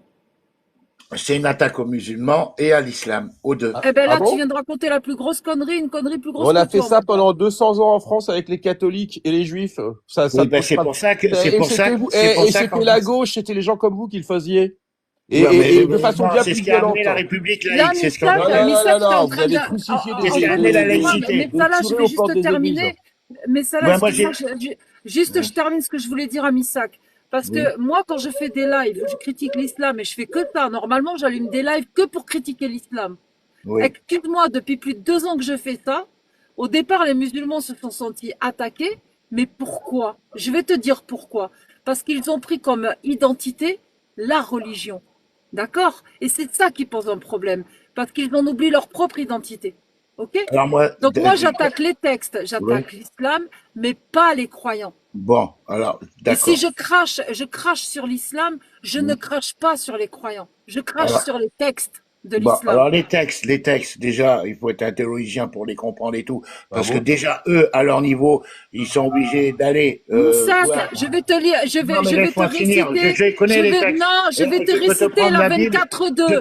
Les fornicatrices et les fornicateurs, fouettez-les de 100 coups de fouet, ne soyez point pris de pitié pendant la sentence d'Allah et qu'un groupe de croyants participe à la sentence d'Allah. Ok? Est-ce que je peux te répondre? Non, mais non, tu m'as pas écouté. Missa, mais si je t'ai écouté, c'est vrai que ça existe. Non, tu m'as coupé la parole. Tu m'as coupé la parole. Coupe ton micro. Coupe ton mic. Alors, je vais réciter encore une fois la 24 Sourate 24 Sourate 9 t'es musulman ou quoi? Non, mais qu'est-ce que tu penses des textes? Oui, d'accord. Est-ce que tu es musulman? Je te donne des textes de la Torah. Est-ce que tu es musulman? Ben, écoute, ça dans les textes. Est-ce que tu es musulman? Non, je suis pas musulman, mais je suis athée, moi. Coupe ton mic. Je récite ma sourate 24 mais non, mais je m'en fous de ta sourate. Je peux te donner des textes de la Torah où c'est pas. Tiens, voilà, paf, c'est moi Allah. Mais non, mais sourate 24, sourate 24, 2. Sourate 24, 2. Tu la connais? Sourate 24. Tu la connais ou pas? Je m'en fous, je suis... Les fornicatrices et les fornicateurs. Fouettez-les de 100 coups de fouet. Ne soyez point pris de pitié pendant la sentence d'Allah. Et qu'un groupe de croyants participe à la sentence. N'est-ce pas? Donc, en fait, là, maintenant, je viens de te réciter une sourate du Coran, verset 2, où Allah ordonne de fouetter des fornicatrices et des fornicateurs. Et je dénonce ce genre de texte. Je dénonce la 533 aussi. Ceux qui mènent la guerre à Allah et son prophète. Je dénonce tous ces textes-là. Je mets pas les croyants dedans. Est-ce que tu dénonces les textes de la Torah? Attends, Missa, il était dit chez les communistes qu'ils aimaient bouffer du curé. Et comme par hasard, alors c'était encore pire, parce que là, Alia, elle te parle du dogme, mais vous, les communistes, vous aimiez vous bouffer du curé. Ah ouais, ça, vous les attaquiez, les gens. Bon, est-ce qu'on peut répondre sans être interrompu? Ah ça, les catholiques, là, tu y allais, là. Hein. Ah là, tu y allais avec ta fourche. Parce que je te donne, Alia, je te donne des textes de la Torah où c'est une horreur, comme des textes du Coran, comme des textes de la Bible. C'est pour ça que je suis athée. Et moi, je suis un ventre à choux, tu vois, et on connaît le génocide des chrétiens et tout. Il y a un mec qui s'appelle Napoléon qui leur a mis une tarte au feuge. Voilà, et on connaît historiquement, donc arrête. Et c'est ce qui a amené la laïcité. Parce que... Ah, donc c'est réglé, donc on s'en fout de ça. C'est réglé. Là, on te parle des textes islamiques. Eh ben, mais c'est pareil. Ça, c'est comme les textes de la Torah. Non, arrête avec ta fausse analogie. Arrête avec ta fausse analogie. Les deux religions ont été en France. Je ne défends pas les croyances. Je suis athée, moi. Mais moi aussi, je suis athée. Je suis en train de te dire que les deux religions, que ce soit la juive ou la chrétienne, en France, ont été sécularisées par la force. Voilà, c'est tout. Et en plus, on s'est même attaqué aux gens, aux congrégations. Là, on s'attaque simplement aux textes de l'islam. Tu vois? Justement, pour éviter ça amalgame. Et alors, comment toi, tu peux faire avec ton côté de gauche? Comment tu peux faire pour renier tous tes putains de principes? Ben, mes principes, c'est ça. Je respecte l'article 1er. Mais tu respectes rien du tout. À partir du moment où tu ne la respectes pas, tu vas en prison. Arrête. Les gens comme toi. Elles sont là, avant. La loi de 1905. Mais arrête avec ta loi. Mais t'es pas d'obédience. Tu n'es pas Aristide Briand. C'est ça votre problème. Aristide Briand, il était socialiste. Tu comprends ça? On vivait de gauche. Donc, ça s'est toujours bien passé. Tes ancêtres, à partir du moment où on a nos médias qui tes ancêtres détestaient la religion. Ils disaient, écrasons la femme. Tu veux pas écouter, hein? Tes ancêtres de gauche, ceux qui sont en obédience, ils détestaient, ils appelaient ça l'opium du peuple. Tu comprends ça? Comment tu peux être marxiste en disant des conneries pareilles? C'est exactement ça. Et ils alors, ne dis pas de conneries. Donc, dis la même chose qu'Alia, c'est tout. Qu'est-ce que tu nous embêtes, là? Alia, en quoi tu l'as contredit? Sur les textes. T'es de gauche, toi? Sur les textes. C'est ça qu'il comprend pas. T'es de gauche. Arrête, t'es la gauche barbe à papa. Et tu imagines s'ils appliquaient les textes. Mais t'es pas de gauche. De tout ce qu'il y avait. T'as un mou. Il y aurait des meurtres tous les jours. T'es rien du tout. Il faut bien comprendre que ce monsieur. T'es pas de gauche. Ce monsieur est antisémite, comme les LFI, tout simplement. Sur la Torah, je suis pas antisémite, mais tu vas où? Je peux dire un mot ou pas? Je peux dire un mot avec ce qu'il t'a dit? N'importe quoi. Il y a Darwin qui veut parler. Darwin, bonsoir. Ah, ça c'est Darwin, ouais. Là, évolution d'esprit. D'accord. Je voulais dire un mot par rapport à ce qui a été dit. Déjà, le LFI, c'est pas un parti de gauche selon moi, c'est un parti d'extrême gauche. En plus, ça a été dit il y a pas longtemps. De plus, c'est un parti qui couvre. Oui, par le ministère de l'Intérieur, mais le Conseil d'État. Attends, Missak, frérot, je te jure, je t'ai pas coupé, s'il te plaît. Laisse-moi dérouler. Après, tu répondras si tu as envie de répondre. Et j'avoue, ce que je veux dire, ça s'intéresse pas à toi, tu vois. Et là, il y a un rapport qui est sorti il y a quelques jours de 700 pages sur les liens entre les LFI et l'islamisme. Et c'est Villepin, je crois, qui a fait une vidéo où il en parle, et il y a pas mal, apparemment, il y a des choses assez accablantes, notamment sur certains députés, et sur des liens très très forts entre l'islamisme. L'islamisme est une idéologie dangereuse, et mais ça là, finalement, ta question est dans ta réponse. Ouais. Le judaïsme et la chrétienté ont été combattus par la force, et aujourd'hui, je pense que c'est une utopie de croire qu'on peut battre l'islam seulement avec de la critique. Quand Alia, tu dis par exemple que les musulmans aujourd'hui, pour certains musulmans, leur religion c'est leur identité. Je sais pas si tu sous-entends qu'il faudrait critiquer la religion pour qu'ils sortent de cette identité. Moi, je ne crois pas. Je pense que la critique n'est pas suffisante pour une raison extrêmement simple. C'est que pour beaucoup de musulmans, la religion c'est une identité parce qu'il y a une appartenance communautaire derrière, la Oumma. Et aujourd'hui, la plupart des gens qui embrassent la religion, ils l'embrassent pas parce qu'elle est logique, cohérente, scientifique, etc. Je veux dire, Spinoza, à 10 ans, il a compris que les miracles scientifiques, c'était du bullshit. Même mon père, qui a grandi à la Casbah, il disait à 10 ans à son père que c'était des conneries, la religion. Il n'y a pas besoin d'avoir fait Saint-Cyr ou d'avoir écouté Jack le Fou pour comprendre qu'il y a des incohérences dans la religion. C'est évident. Et beaucoup de musulmans, d'ailleurs, ont eu des doutes. De religion ont eu des doutes en lisant le Coran. Parce que franchement, t'as pas besoin d'être très intelligent pour comprendre qu'il y a des choses pas logiques. Par contre, appartenir à la religion, à l'islam, ça te confère une appartenance tribale et c'est extrêmement puissant. Et devoir sortir de cette appartenance où tu as toute ta famille, tous tes amis, tous tes frères, tes habitudes, etc., ça apporte énormément de friction. Et ça, pour combattre cette friction-là, il faut mettre de la friction en retour, c'est-à-dire qu'il faut mettre des contraintes. Et c'est ce qu'on a fait en France pendant 2 siècles, sur les autres religions. Et c'est ce qu'on ne fait pas aujourd'hui. Aujourd'hui, un musulman en France, il est super bien. C'est-à-dire que Missak, qui dit qu'en France, on met la misère aux musulmans, mais aujourd'hui, les musulmans, ils se sentent mieux en France que dans des pays musulmans. Donc, c'est-à-dire qu'on leur met pas tant la misère que ça, sinon ils seraient partis déjà, depuis longtemps. Donc, aujourd'hui, les gens vivent bien, et tant qu'ils vivront bien leur religion en France, ils resteront en France. On aura beau critiquer la religion, ils continueront à la pratiquer et à la propager, et au détriment de l'identité nationale, la France, etc. Tu as en partie raison, parce que je défends pas la communauté musulmane, je m'insurge contre le mal qu'on leur fait. Moi, je suis un humaniste, je suis pour qu'on puisse tous vivre ensemble, toutes les communautés. Le problème, c'est qu'à force... Quel mal, Missa, quel mal on leur fait. À force, écoute-moi, laisse-moi finir. Avant d'être humaniste, à un moment donné, il faut être réaliste aussi. Non, mais à force de taper dessus, qu'est-ce qu'on fait? On ne tape pas sur la communauté musulmane. Moi, je suis un peu plus âgé que vous. Quand à l'époque, il n'y avait pas autant de critiquer l'islam, on critique l'islam, c'est tout, pas les gens. On a eu quelques morts en France quand même.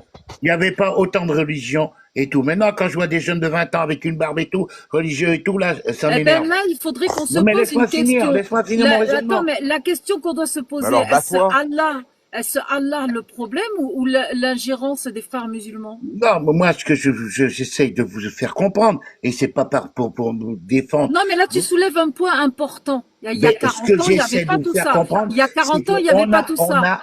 Mais ça, qu'il n'écoute pas les questions. Mais si, mais je sais où tu veux m'amener dans ta question. Moi, ce que je veux te répondre. Missak, est-ce que tu t'es intéressé à l'entrisme des frères musulmans? Mais là, tout à l'heure, l'emprise des frères musulmans. L'entrisme. Non, mais écoute, Missak. Oui. Écoute, je suis désolée, je vais commencer à être vulgaire avec toi. Les oreilles, c'est comme ça se lave. Oui. L'entrisme des frères musulmans. L'entrisme. Oui. Et alors, dis-moi, c'est quoi ta question? Est-ce que tu t'es intéressé à ce sujet? Parce que j'ai pas envie de pisser dans un violon, on te parle.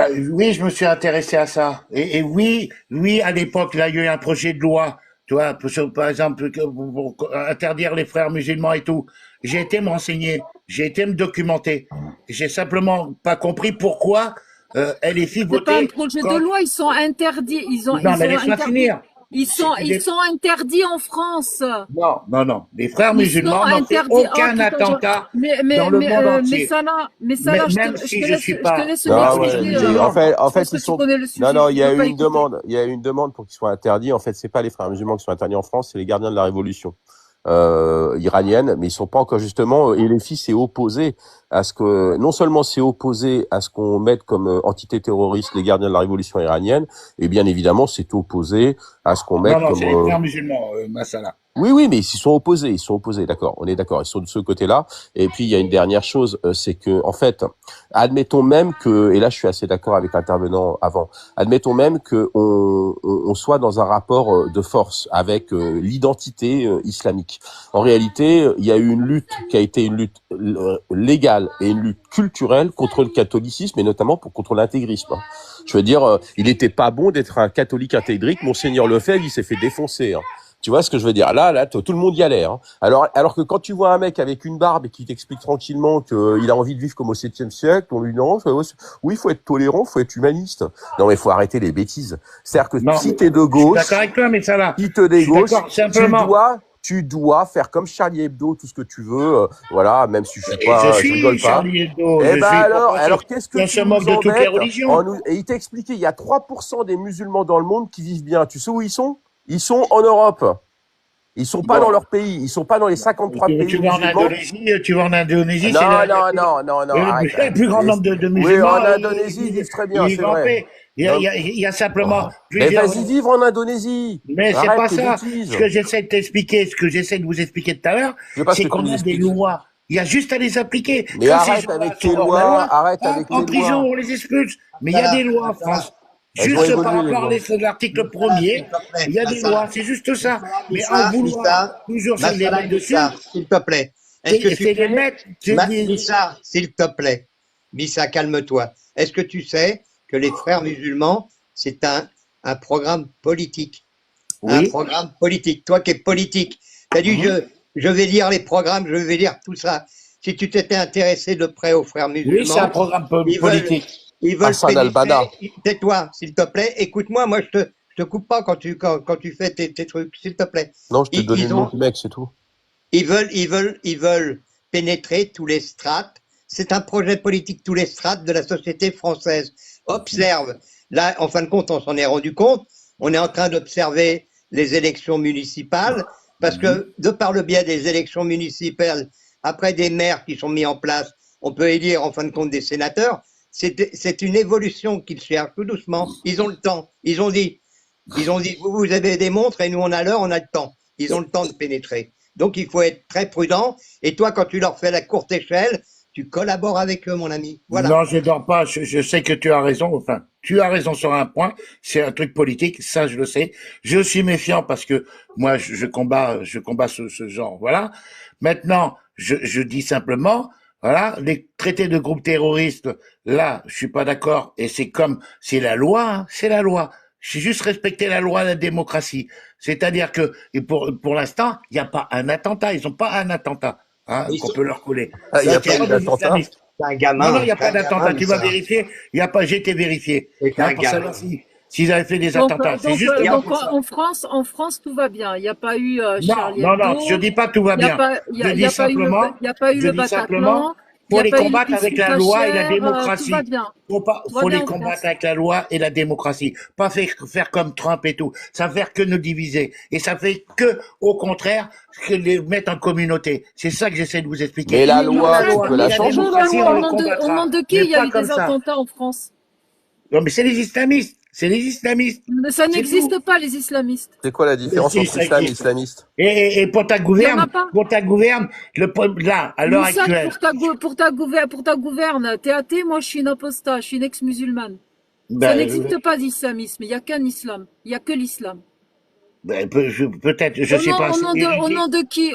Je suis pas assez érudit là-dessus. Au nom de qui il y a eu des attentats? Moi j'aime bien les gens honnêtes intellectuellement. Au nom de qui il y a eu des attentats? Mais de leurs extrémistes et tout. Au nom d'Allah. Non, parce que les vrais musulmans, ils te diront que non, c'est pas. Regarde, non, les vrais musulmans, ils sont emmerdés. Il n'y a pas de vrais faux musulmans. Maintenant, regarde, tu vois pourquoi c'est important de faire des lives? Pour expliquer, regarde, les attentats d'extrême droite. Putain, Missak, merde, c'est mon live. Bon, je veux parler. Arrête de me couper la parole. Tu veux absolument avoir raison alors que t'as tort. Il y a que l'islam. L'islamisme est un mot inventé. Les islamistes aussi. L'islamophobie aussi. Tout ça, ce sont des mots inventés qui n'existent pas. Il y a que l'islam. Et tous les attentats que tu as vus en France et le mode de fonctionnement dans les pays comme la Syrie, l'Afghanistan ou encore d'autres, hein, ce n'est que la parole d'Allah, c'est l'islam sunnite à l'état pur. Et encore, si ils appliquaient vraiment la charia de A à Z comme c'est dans la sunna, ils s'en sortiraient pas. Ça serait encore pire que ce qui se passe en Syrie en ce moment, si c'était vraiment appliqué de A à Z. Et en Arabie Saoudite. Tout ce qui s'est passé en France, et je vais t'expliquer un truc. Il n'y a pas besoin d'un calife en France pour commettre des attentats sur le sol français. Il suffit qu'il y ait un calife déclaré en Syrie ou dans un autre pays où il y a la charia et qui donne l'ordre de passer à l'action. C'est largement suffisant. Mais est-ce que vous, les Français, vous le savez, ça? Mais oui, on le sait. On le sait, mais c'est pas... Le calife fait partie de l'islam sunnite. Arrêtez de croire qu'il y a l'islamisme, il y a les extrémistes, il y a les terroristes. Il y a les sunnites, il y a les chiites, arrêtez d'inventer des nominations. Non, mais il y a combien de mouvances dans Misak, je finis. Arrêtez d'être le chien qui se mord la queue. Arrêtez de tourner en rond, de toujours trouver des coupables, alors que le seul coupable, c'est Allah. Oui, bon, écoute, ça, déjà. C'est l'islam. Oui, bon, alors, donc, si je peux te répondre, il y a combien de mouvances entre l'islam sunnite, si t'étais à l'écoute des lives qu'on fait quand on parle des textes de l'islam sunnite, qu'on met sur la table le Coran. Mais il n'y a pas que l'islam sunnite qui existe. Qu'on met sur la table, vraiment. Je finis. Qu'on met sur la table le Coran accompagné des tafsirs qui expliquent les versets coraniques, qui te donnent tous les détails des sentences qu'ordonne Allah. Ensuite, qu'on va dans les hadiths et qu'on te sort la révélation du voile, qu'on te sort le El-Boura, qu'on te sort toutes les âneries de cette religion et toutes les barbaries de cette religion, et que vous êtes là encore en train de nous casser les oreilles, à nous dire c'est l'islamisme, c'est les terroristes, c'est pas des musulmans, il y a des vrais musulmans, il y a des faux musulmans. Ça nous casse les bonbons.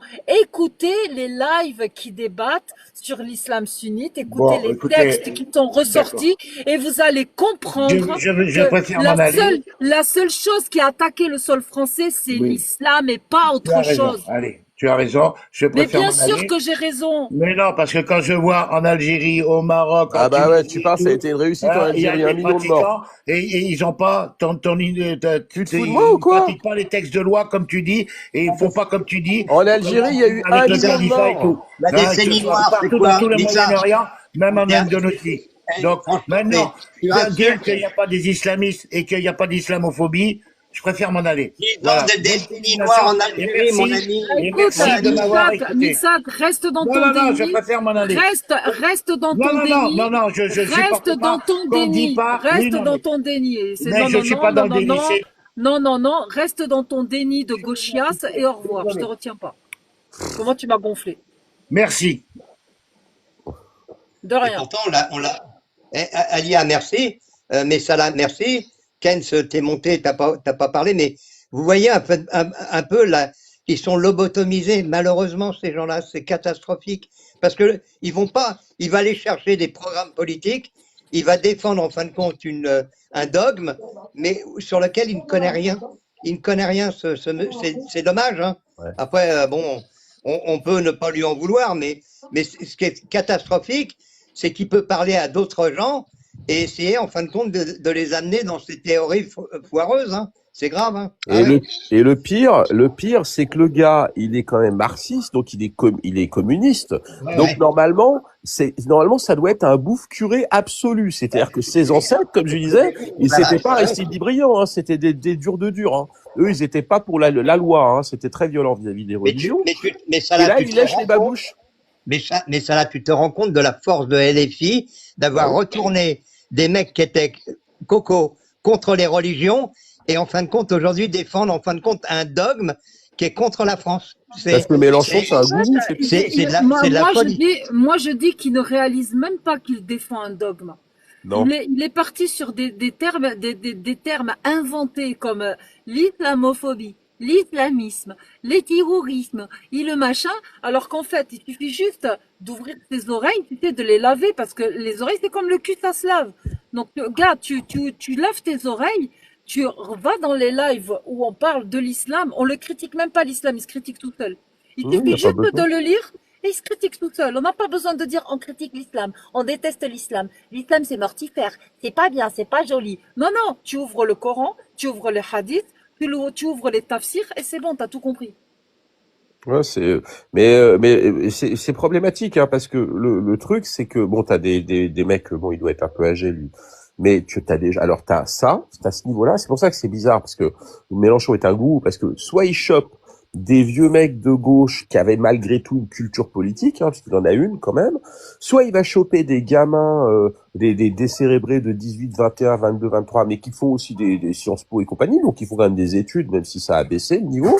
Donc il arrive à choper des gens qui ne sont plus dans le réel, en fait, qui sont dans une forme de croyance. D'ailleurs, c'est pour ça que l'endoctrinement, qu'il soit religieux ou politique, n'a souvent rien à voir avec la culture ou l'intelligence. Hein. T'as des islamistes qui sont très cultivés, très intelligents, et qui peuvent être endoctrinés. Hein. Tu vois ce que je veux dire? Au même titre que tu as des types qui sont politiquement costauds. Au même titre que tu peux être endoctriné sans religion. Bien sûr. Mais Salah, t'as dit, il doit être âgé. Moi, j'ai 70 piges, mais Salah, tu vois? Ouais. 70 piges. Donc, l'âge, en fin de compte. Non, mais tu as vu à Lyon, Rima Hassan, elle est venue faire une conférence. Et t'as vu les jeunes, comment ils l'ont accueilli comme une rockstar.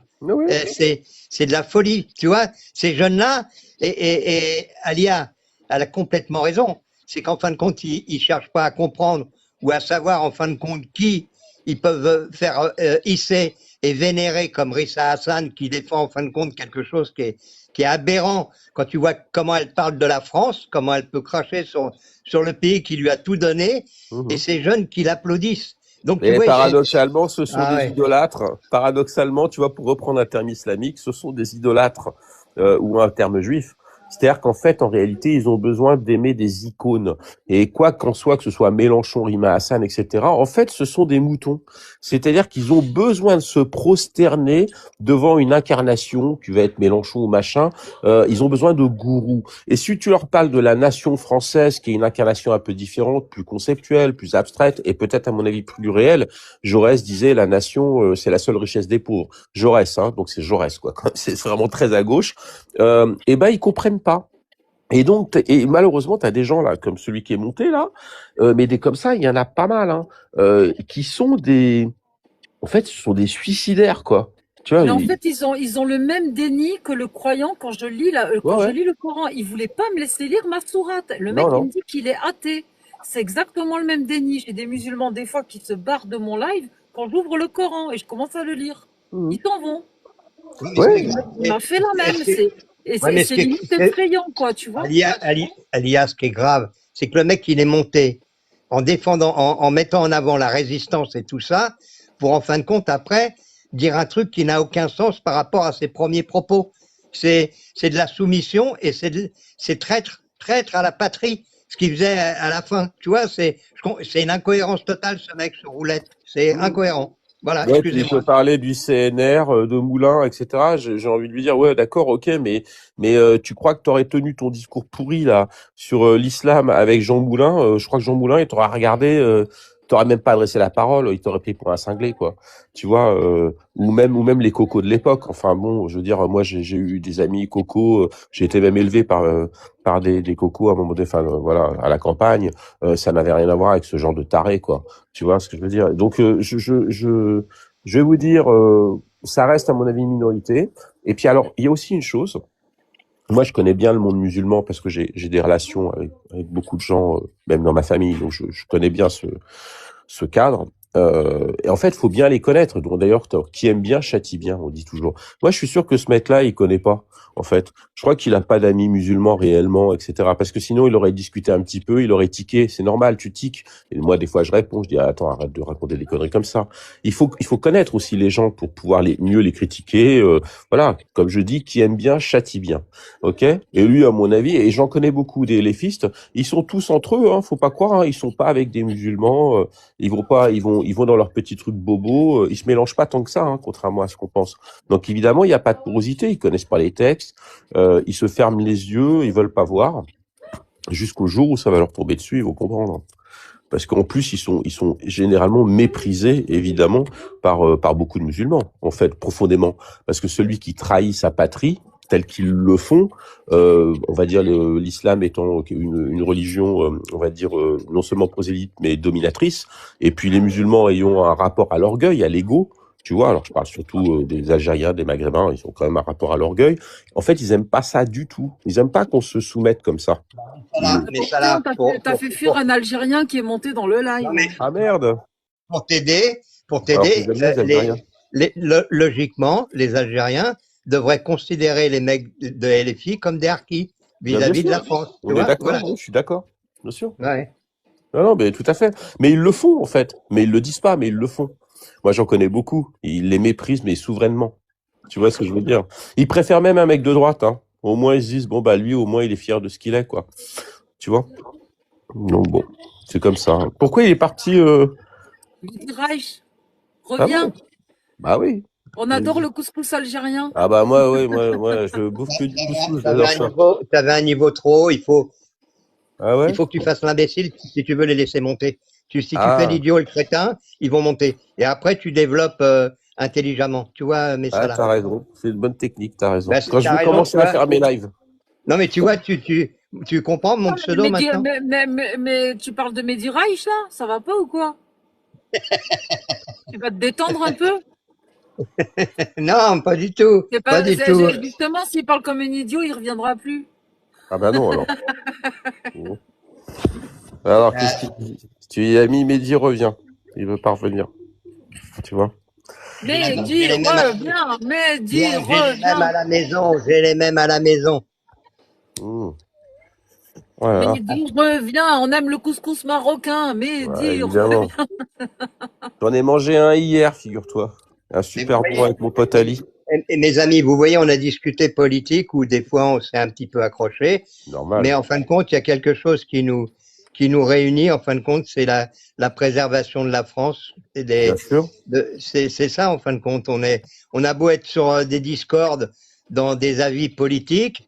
On a en fin de compte ce qui nous rejoint en fin de chemin, c'est de préserver ce pays qui est le nôtre et qui soit pas en fin de compte dézingué et vendu à la découpe. Voilà, tout simplement. Moi, je suis assez d'accord et tu vois, moi, j'adore mon pays, je le trouve tellement beau, tellement magnifique. Je suis content que les autres l'aiment aussi, d'ailleurs, au passage. Mais voilà, j'ai juste envie qu'on le respecte un petit peu et qu'on scie pas la branche sur laquelle on est assis. Voilà, c'est tout, qu'on soit d'ailleurs de toute origine, c'est pas le problème. Est-ce que vous êtes humaniste? Ah, ça c'est le grand truc de Jack. C'est un peu la doctrine humaniste. Non, mais je trouve que c'est trop utilisé à la légère. En tu vois, toute honnêteté et en toute sincérité, je veux pas de pia-pia. Est-ce que vous êtes humaniste, oui ou non? C'est une question fermée. Voilà, moi je fais du Jack le fou là. Bah, si on est en doctrine, si c'est la doctrine humaniste au sens propre du terme, oui, je le suis. Bah, moi aussi. Si c'est la doctrine humaniste, je te parle pas de droit de l'homisme, hein, je te parle de la doctrine, la philosophie humaniste. C'est pas pareil. C'est-à-dire l'individu au centre des choses, au centre de l'univers, le refus d'une forme de tribalisme, la possibilité d'avoir une liberté de conscience, qui sont en fait, si tu veux, qui sont en fait la philosophie des Lumières. Je le suis. Intervenant à parler de Spinoza avant, je suis assez spinoziste, etc. Donc si on parle de la philosophie humaniste, je le suis. Par contre, si on parle de la déviance humaniste, universaliste, mondialiste, gnangnan, il faut de tout pour faire un monde, ça je le suis pas. Parce que ça, je considère que c'est une connerie. Tu vois ce que je veux dire? C'est ce que j'allais dire également, parce que il y a des déviances de l'humanisme et on peut pas l'utiliser pour tout et pour rien. C'est comme je rejoins mes Salah. Excuse-moi, hein, Alia, hein, mais ta question, elle est compliquée. En même temps, elle est simple, mais en fin de compte, parce qu'on l'utilise des fois bien souvent à mauvais escient, l'humanisme, tu vois. Voilà. Si tu es humaniste, tu es contre l'islam. De toute façon, si tu es humaniste, tu es forcément contre l'islam. Tu vois ce que je veux dire? Au sens idéologique du terme. Tu peux pas être en accord. Donc les humanistes qui défendent l'islam sont complètement débiles. Je veux dire, c'est point par point une aversion. Salah, si jamais tu es humaniste, tu interdis en France, déjà qui est un pays laïque, tu interdis les livres religieux. Parce que ce qu'il y a dedans, c'est contraire en fin de compte à toutes nos règles. Oui, mais dans les livres religieux, c'est contraire à l'humanisme, hein, on est bien d'accord. Ah oui, oui. Oui, bien sûr, c'est ce qu'on dit. Mais même si, sans parler d'humanisme, si on appliquait les règles qui nous protègent, en fin de compte, protection des enfants, protection des femmes, la violence faite à tout le monde, ce qu'il y a dans ces bouquins-là, normalement, ça serait à même d'interdire ces livres en France. Alors,